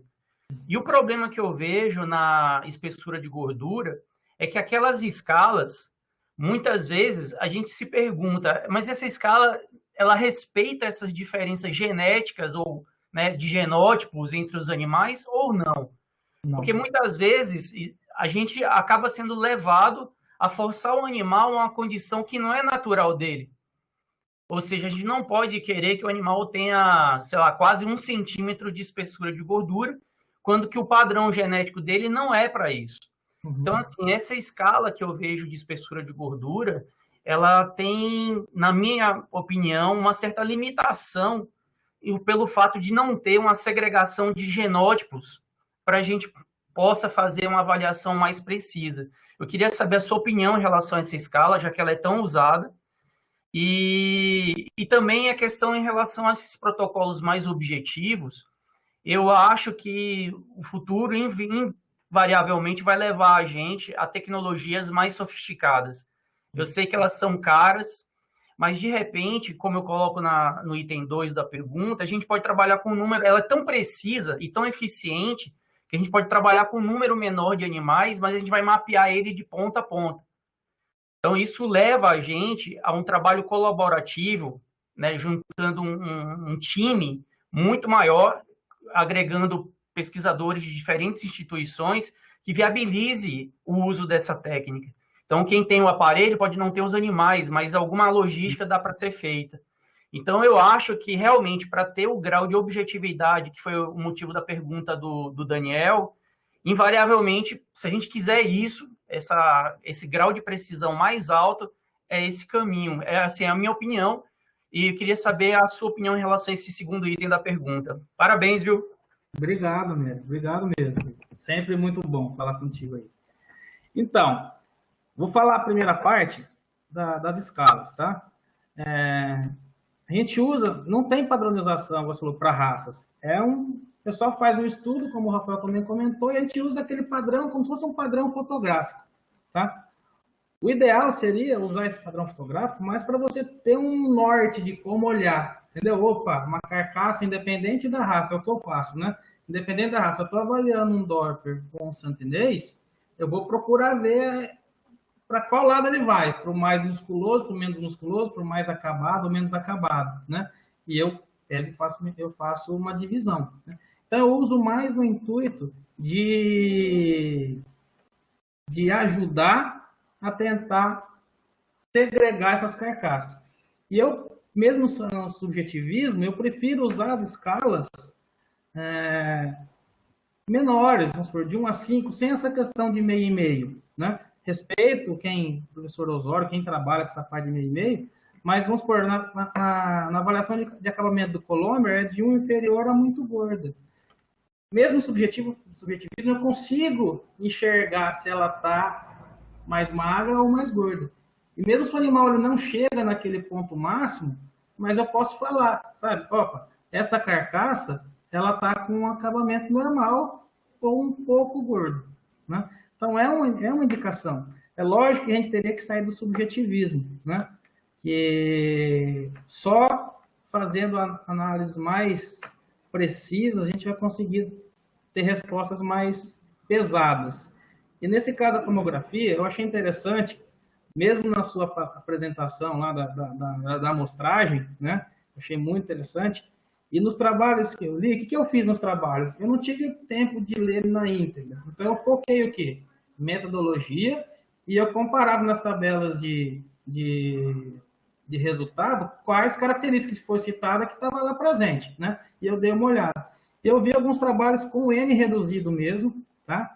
E que eles faziam desde uma avaliação exploratória no início do experimento, vamos supor, eu selecionaria lá 2 animais por tratamento, faria uma avaliação e depois, no final, para ter um comparativo. E isso é possível, né? Então, eu concordo e acho muito válido isso que você falou. Eu acho que sim, é uma possibilidade. A gente só se esbarra no preço, né? Mas aí teria que entrar as parcerias, com certeza. Talvez a logística fica difícil, vamos supor, eu estou aqui no Mato Grosso, por exemplo, eu sei que eu tenho esse tomógrafo lá em Campo Grande. Mesmo que a distância pequena, são 500 quilômetros, então às vezes eu acabo esbarrando nisso, né? Mas eu acho que essas ferramentas mais tecnológicas realmente são o futuro, tá? Outra coisa que eu queria comentar contigo, não sei se é um desafio que você encontra também, é que no processo do abate, a esfola, eu não sei, a impressão que eu tenho é que a perda de camada de gordura na esfola dos pequenos ruminantes parece que é maior do que no caso dos bovinos. Eu não sei se isso é uma falsa impressão minha. Então, isso pode interferir justamente numa medida que é tão importante, ou seja, o processo de esfola tem que ser muito bem feito por uma pessoa bem treinada, caso contrário, você compromete a sua medida. Então, eu acho que isso é um problema que eu tenho encontrado, e eu não sei se você encontrou esse mesmo tipo de problema por aí. Direto, Américo, encontro muito, tá? Para bovino já é mais padronizado a indústria, né? Então, o sistema lá vai tirando, esfolando e tem a rolagem, né? Tira lá. Para ovinos, dependendo da indústria, você tem métodos.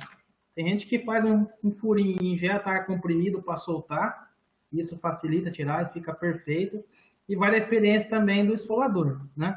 Então, na indústria, eu tenho percebido, pelo menos, menos problema quanto a isso, né? É lógico que tem mais do que para bovinos, só que eu me deparei com algumas situações em abates experimentais.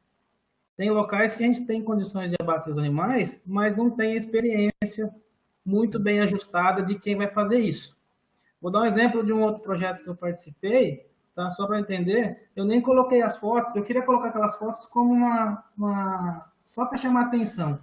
O gancho não era 17 centímetros, aquela gancho individual, então a perna ficava cruzada para cá um pouquinho. A gente tentava ajustar da melhor maneira, mas não dava. Aí quando você olhava o acabamento, principalmente as carcaças de animais muito pesados que a gente abateu, a gente escolheu, tem um experimento que a gente escolheu abater por score corporal. O produtor, só fazendo um gancho, o produtor, ele estava abatendo, né, os animais muito gordos. A gente falou, não precisa chegar nesse ponto, assim tá bom. Então a gente pegou os animais da criação para mostrar para ele qual que seria um ponto bom. E esses animais muito gordos, a gente foi abater e chamou um cara de uma indústria que abatia suíno, né? E ele para bater os ovinos. Então, cada vez que chegava num peso ideal na conformação, chamava o cara para bater. E estava ficando mais muita gordura aderida na pele. E aí, se você ficava buraco grande até. E isso dificulta demais, né?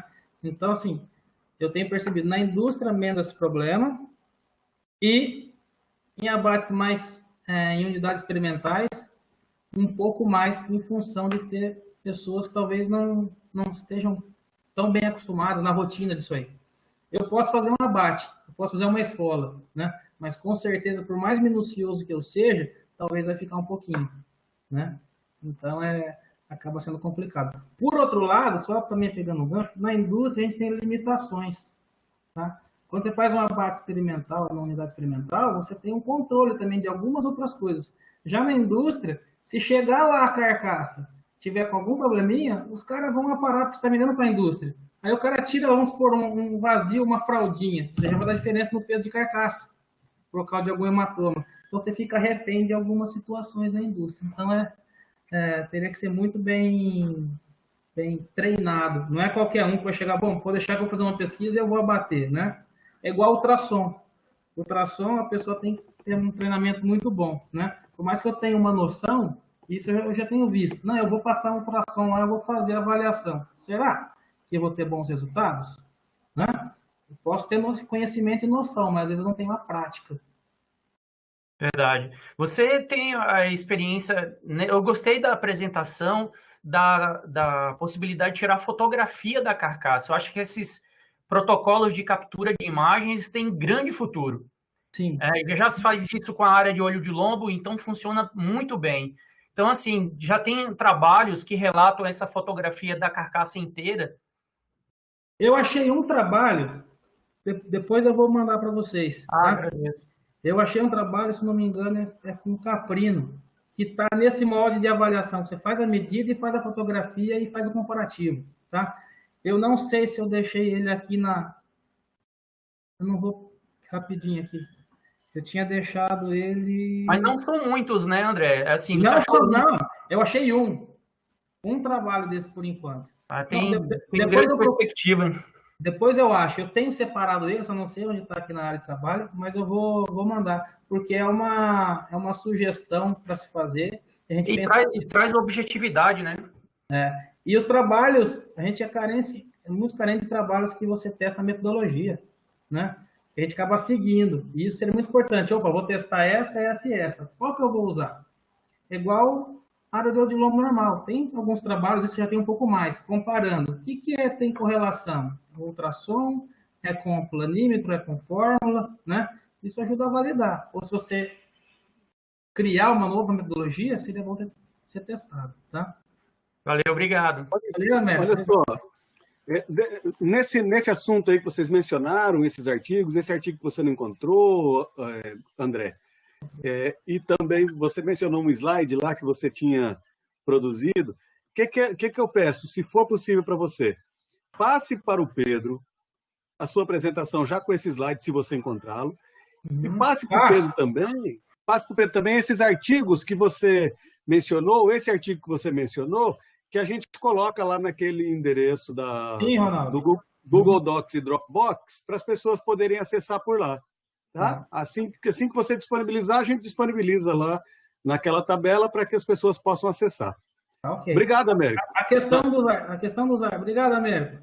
A questão dos artigos, Ronaldo, do banco que eu peguei, são muitos, mas se alguém tiver alguma dúvida, alguma curiosidade, pergunta, que está mais fácil para mim, que eu já peguei. Mas, tem algum artigo sobre isso? Eu tenho todos já os títulos na pasta, eu procuro e mando algum específico, tá? Também eu posso fazer isso. Deixa seu e-mail ali no chat público, que aí quem quiser lhe escrever, né? Ô, Ronaldo. Oi, Américo. Só um detalhe aí, antes de dar o tchau aí para o André. Os componentes não carcaça, André, eu acho que são uma medida muito importante. Frequentemente a gente está discutindo o trabalho e a gente cria hipóteses a respeito dos componentes não carcaça, quando na verdade a gente só percebe a importância deles depois que o trabalho já foi concluído. Então, eu tenho visto aqui em alguns trabalhos nossos em que a gente, poxa, pode ser que tenha tido tal coisa num órgão tal, mas aí a gente não pesou ele. É muito trabalhoso, Américo, você trabalhar com isso aí, é difícil, né? Eu falo assim, a professora Eusânia lá comentando sobre os trabalhos de exigência, é muito minucioso, tem que ter calma, né? E mesmo com a situação controlada, às vezes é passível de você errar em algum momento, né? Mas o que eu tenho mais visto, inclusive da época que eu estudava mais, a gente via o pessoal estudando os não componentes e simplesmente lançando os resultados sem explicar. Né? Então, assim, foi maior, não foi menor, mas se esbarra nisso aí. Né? Então, também é bom fazer uma busca melhor para poder estar justificando. Tem dieta que às vezes aumenta o tamanho de fígado, aumenta o tamanho de baço, né? Tem dieta que talvez aumenta o conteúdo ou o tamanho do trato gastrointestinal, mexe alguma coisa, isso ajudaria a explicar. E alguns trabalhos desses aí, o pessoal tem estudado até a parte histológica de estômago, né? Então tem muita coisa interessante aí. Veja o Ederson Andrade, está lá em Santa Catarina, ele fez o doutorado lá na UTAD, né? Está integrando nossa equipe aqui em breve. Ele disse que o professor Severiano Silva, lá da Universidade de Trás-os-Montes, Alto Douro, vem trabalhando com técnicas assim, com imagem termográfica. Ederson, quem sabe você convida ele para uma pequena incursão aqui conosco para falar sobre isso, né? Vai ser muito bem-vindo. O professor Robson quer fazer uma pergunta. O André já deixou o e-mail dele aí, ó. Alô? Fala, meu rei. Fala aí, camarada, tudo certinho? Tudo certo, graças a Deus. Bom dia a todos. É maravilhoso, André, ter você aqui com a gente. Inclusive, na última viagem eu passei aí pertinho. Quem sabe na próxima eu vou lá em Rondonópolis. Viu? Tem que vir, cara. Será muito bem-vindo. Bom, eu queria seguir aqui, né, a mesma linha, mais ou menos, do que tem sido colocado, que é a questão dos genótipos e as avaliações que a gente tem feito. Né? Eu faço parte aqui de grupos do semiárido de produtores. E eu vejo eles reclamando muito que a gente tem feito pesquisa não direcionada para necessidades. Né? A gente tem feito pesquisa direcionada para algumas grandes corporações, para empresas, batedores, como você mesmo colocou aí. Você colocou que a gente quer um animal que deve chegar a tanto, mas a empresa quer de 40 quilos. Aí eu faço a mesma pergunta. Né? Nós temos aqui genótipos como Morada Nova, que dificilmente eles vão chegar a uns pesos exigidos. Né? Eles vão ser abatidos antes. Será que as nossas pesquisas não deveriam estar mais voltadas às necessidades?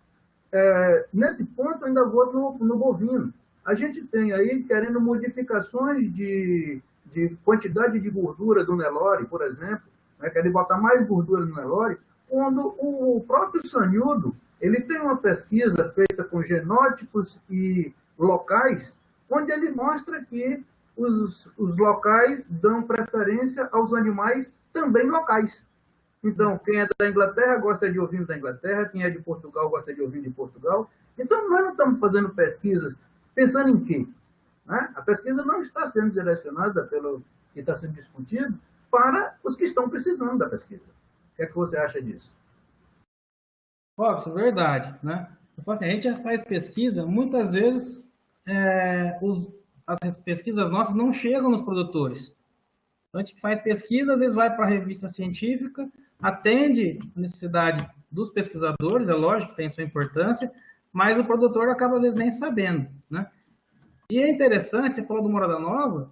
Morada Nova, eu lembro uma vez, acho que foi até o Rafael Bonilha, né? Ele fez um cruzamento lá e avaliou a carcaça de somalis com Morada Nova. Os animais com 25 kg de peso vivo já tinha uma quantidade de gordura interna enorme, né? Só que para aquele biotipo, né, não tem como correr para cima. Então, assim, teria que estudar e enaltecer esse potencial. Opa, uma carcaça de um animal que é um pouco menor, talvez seja direcionada para um mercado mais gourmet, né? Embora não tenha mercado, mas justificar e falar do potencial para esse tipo de mercado, né? E as pesquisas, igual eu comentei, para quem que a gente está fazendo pesquisa? Para nós mesmos, para poder satisfazer ou responder algumas coisas que a gente tem em mente, para a indústria, pensando no consumidor ou pensando no produtor. E o que a gente vê menos são pesquisas voltadas para o produtor. A gente pensa no consumidor, a qualidade de carne, que é lógico, isso é importante. Na indústria eu tenho visto menos e para o produtor menos ainda. Então eu acho que a gente teria que também pensar e dar um jeito de fazer alguma coisa visando esse elo da cadeia. Né? Me permite discordar? Sim, claro, Ronaldo. Assim, hoje eu tenho uma visão um pouco maior do que se produz de pesquisa na pós-graduação brasileira por estar na coordenação da área na CAPES. Uhum. Eu acho que a gente tem uma coisa interessante, ó. Quando você olha para pesquisa em zootecnia, que vem, claro, 90 e tantos % vem da pós-graduação da Universidade Pública Brasileira. Sim. Tem um percentual da Embrapa, mas eles não têm o volume do que a gente produz. E a gente olha e fala assim, olha, o que a zootecnia produz, ela tem um efeito, ela tem uma visão de muito mais aplicação ao campo do que tem outras áreas que existem. Nós temos uma camada de programas muito pequena que faz pesquisa para pesquisa, do tipo eu estou estudando uma metodologia para as pessoas utilizarem nas suas pesquisas. Isso é uma pesquisa para pesquisa, uma pesquisa básica, né? Para as outras pesquisas.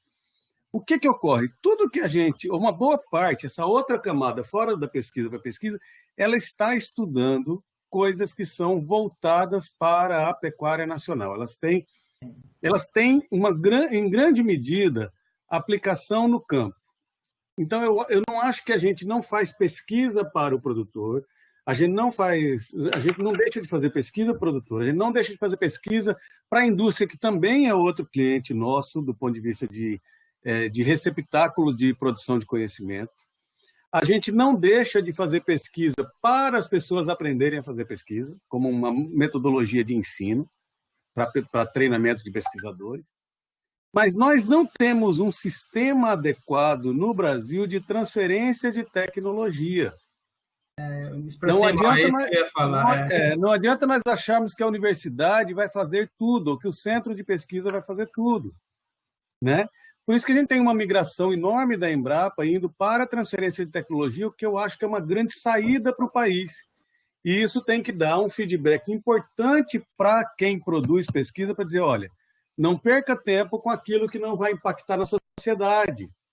Então, hoje, por exemplo, o foco da avaliação da pós-graduação mudou e tem um quesito inteiro para se avaliar o impacto na sociedade.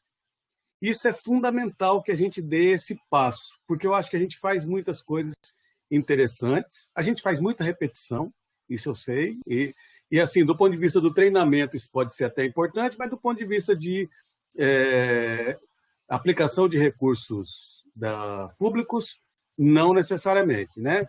Eu acho que a gente precisa virar essa chave, aprender a transferir melhor tecnologias e ter uma melhor retroatividade, assim, uma maior retroatividade, né? Retroalimentação de quem faz pesquisa por aqueles que estão no mundo fora da academia, né? Então, para mim, eu tenho uma visão um pouco nesse sentido. Sabe por quê? Porque a gente tem coisas muito boas e o discurso de que a gente tem esse gap entre a pesquisa e o que está no mundo fora da academia, ele muitas vezes não resolve o que deveria resolver, que é organizar uma cadeia que faça essa aproximação. Não uma cadeia que aniquile a pesquisa porque ela não está chegando. Né? Essa é a minha visão. Mas valeu, continue aí, porque a gente tem um próximo questionador, uma pessoa inscrita ainda. Eu me expressei mal, eu falei, mas na verdade eu estava querendo falar dessa questão da falta de extensão, às vezes, de você levar para o campo, né? A gente vai para as revistas científicas, é importante, mas está desejando essa questão de levar para o campo. Né? É verdade. Ronaldo, eu não discordo, não. Você falou certinho. Inclusive, isso é uma defesa que eu faço nesses mesmos grupos. Né? Eu mostro para eles que, apesar da universidade ter que fazer pesquisa, extensão e ensino, né, não dá para fazer tudo ao mesmo tempo, e nós temos as empresas de extensão que são falhas. Né? Então, realmente, você tem razão nesse sentido. O que eu estou falando é que nós estamos fazendo pesquisas para buscar um animal muito grande. Nós estamos fazendo pesquisas para buscar uma área de ouro de lombo enorme. E regionalmente, eu sei que isso é interessante, mas regionalmente, será que a gente vai conseguir uma morada nova com 30 quilos? Não vai. Né? Então, a gente tem, por exemplo, na Espanha, né, se come um chivo, que é um cabrito de 12 quilos de peso vivo. Tá? Quer dizer, nós temos esse tipo de pesquisa, ou nós ficamos o tempo todo fazendo pesquisa para um animal maior, né, que não atende aos nossos anseios locais. Né? Pode atender lá o Rio Grande do Sul, o Paraná, talvez São Paulo, mas não atende aos nossos anseios aqui. Né? É isso que eu estou querendo colocar. Valeu, Robson. Pessoal, a gente já está em 11h54. Vamos para a última pergunta. Hoje a gente vai fazer uma reunião do grupo mais interno do Genro nessa mesma sala. Então, logo em seguida, a gente vai passar o álcool gel em tudo, trazer o pessoal para cá para poder discutir. Então, hoje, mais do que nos dias, todos os dias, eu vou querer que a gente encerre ali no máximo ao meio-dia, André, sem nenhum prejuízo a discussão no seu aí. Valeu, Robson, mas a gente vai ter o print de tela, viu, Robson? Então, fique por aí. Rafael, por favor.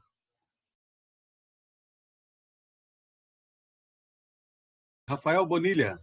Opa, aquela hora eu fiz uma parte e agora eu vou fazer uma pergunta. Tá bom. Tá? O André, o que eu queria saber?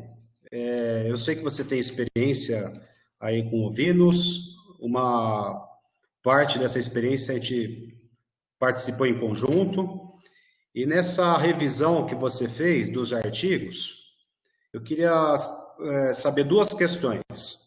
O que você viu nos artigos e, de acordo com a sua experiência, em relação à avaliação de carcaça, seja método objetivo ou subjetivo, que a gente consegue passar para o produtor, falar assim, ó, você pode utilizar essa tecnologia aqui, pensando no animal que vai ser direcionado ao abate, como que poderia utilizar uma tecnologia que a gente tem disponível cientificamente, se é uma medida corporal que ele poderia fazer, na realidade da propriedade mesmo.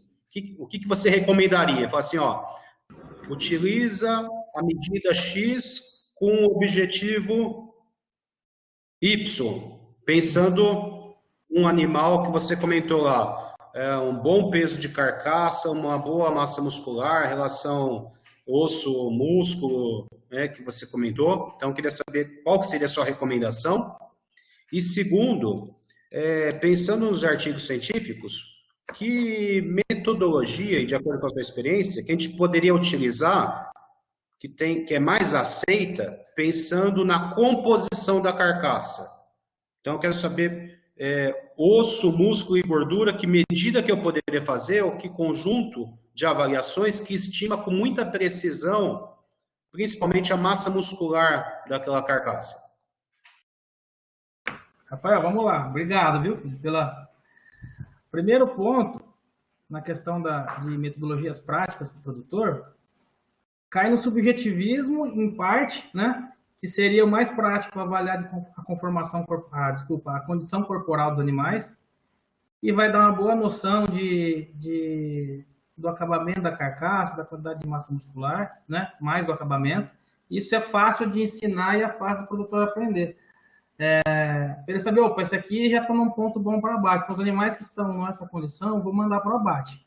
A pesagem, a gente sabe que muitos produtores nem balança tem, né? Mas alguns têm. Seria importante também associar a condição corporal com a pesagem, coisas básicas. Medidas biométricas para o produtor, não tem muita recomendação, né? Mais para estudo. Seria mais a condição corporal e o peso. Quem usa ultrassom hoje para ovino e caprino, pensando em abate, poucas pessoas têm utilizado. E também acaba sendo um pouco mais oneroso. Então, o mais prático, pensando na praticidade, condição corporal e o próprio peso. Responde essa primeiro? Sim. Você concorda? A minha opinião é condição corporal e pode utilizar aquelas fitas que a gente já tem de circunferência torácica em função quando a gente não tem a balança. Para ovino, você tem isso aí? A gente usa aquela de suíno? Não, na realidade, a gente já fez várias medidas e pesou os animais aqui. Uhum. E a gente fez uma aqui que a gente utiliza e dá certo também, viu, André? Seria bem bom, muito prático isso, né? Sim. A gente até vai estudar agora com um aluno de PIBIT, o Toninho vai pegar parte do projeto e vai tentar fazer uma fita dessa. Eu vou pedir para entrar em contato contigo. É bom, cara? Seria muito prático, né? Sim. Bem bom, né? A segunda pergunta, Rafael, deixa eu entender se eu entendi direito. É a questão da composição tecidual, né? Especificamente da dissecação ou de outras ferramentas, você estava perguntando? Eu queria saber, assim, o que você recomenda para estimar principalmente massa muscular na carcaça? Eu falo assim, ó, essa carcaça tem 60% de massa muscular. A gente sabe, se eu fizer a dissecação de toda a carcaça, eu vou conseguir estimar isso com precisão. Mas é extremamente complexo a gente fazer uma dissecação de uma carcaça inteira e, principalmente, também posso deixar... não vai me permitir comercialização daquele produto em função da manipulação. Uhum. Tem isso também, quando a gente faz isso cientificamente.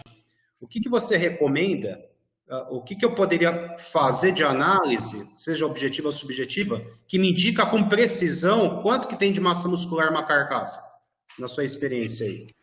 Com precisão, Rafael, cai mais pro objetivismo, cara. A gente tenta, assim, a área de lombo, que a gente sabe, tem vários estudos que apontam a alta relação com a musculosidade, e ela é prática, né?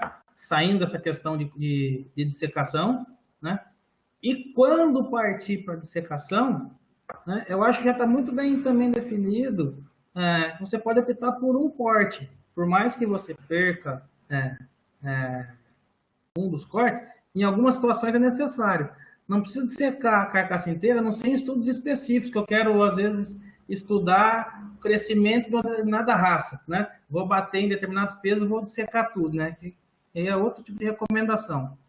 Mas o que eu vi naqueles artigos que você perguntou, é o seguinte, eu vi muito falar desse high price de cuts, né, que são os cortes mais valorizados. O pessoal está usando muito na ciência, juntar o que eles consideram os cortes mais valorizados, 2 ou 3, e fazer um somatório fora disso, ao invés de fazer a carcaça inteira. Isso é mais do que dissecar só um pernil, né, só uma perna, né? Mas, assim, eu, na minha preferência, ou na minha opinião, eu ainda assim manteria um corte, né? Eu sei que é o corte mais pesado de cara, mas eu preferiria ainda fazer a dissecação da perna, mesmo porque eu tenho índice de musculosidade para poder calcular depois. E com a valorização da carcaça, se eu pegar os cortes mais valorizados, igual o pessoal tem estudado, você perde muito dinheiro, né? Se a gente pensasse no produtor. Então, assim, o que seria mais prático e mais próximo da realidade, eu acho que a área de lombo, sem necessidade de fazer a dissecação, ou se tiver que fazer dissecação, escolher um corte e de preferência a perna. Foi o que eu vi eu falo assim, tá o teu áudio, tá ouvindo? Sim. Foi o que eu vi nessa breve leitura, assim, igual eu comentei, eu peguei a metodologia, eu vi todos os artigos, as metodologias e quais características, eu não consegui trazer na tabela que não dá, né? Eu falei assim, opa, para tal característica eu tenho condições ainda de falar, para tais características, essas metodologias foram consultadas, né, utilizadas, né? Mas, assim, que eu percebi, a área de lombo, espessura de gordura e os pesos aparecem em quase todos, né? São batata, né? Então, esses aí são informações importantes demais. São as que mais aparecem. Ok. Respondi? Muito bom.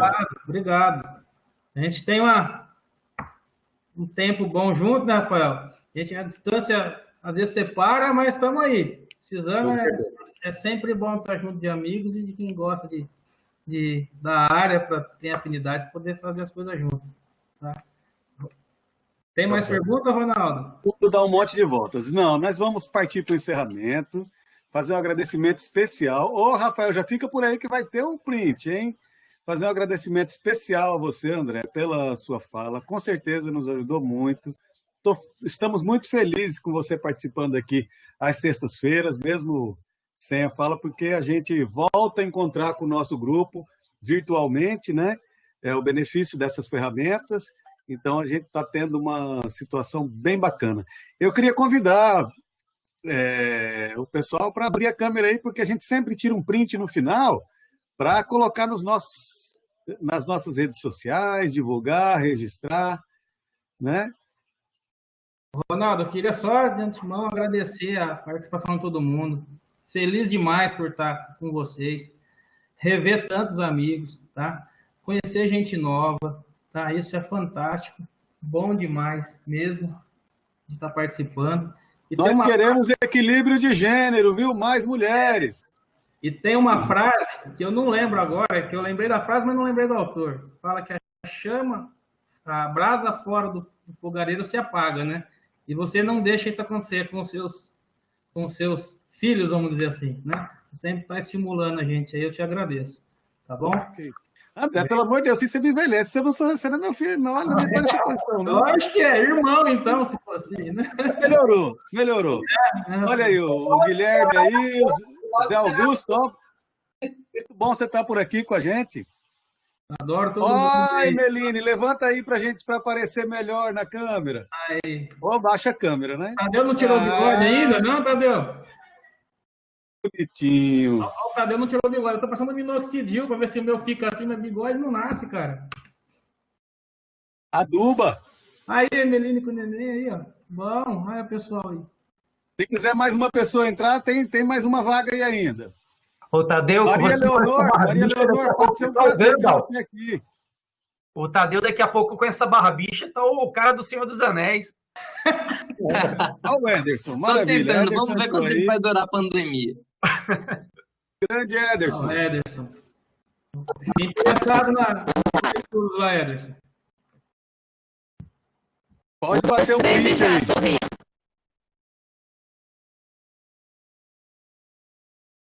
Mais um. Pedrão, faz também aí o print para poder garantir, porque pode queimar. Bati também, pronto. Pessoal, muito obrigado.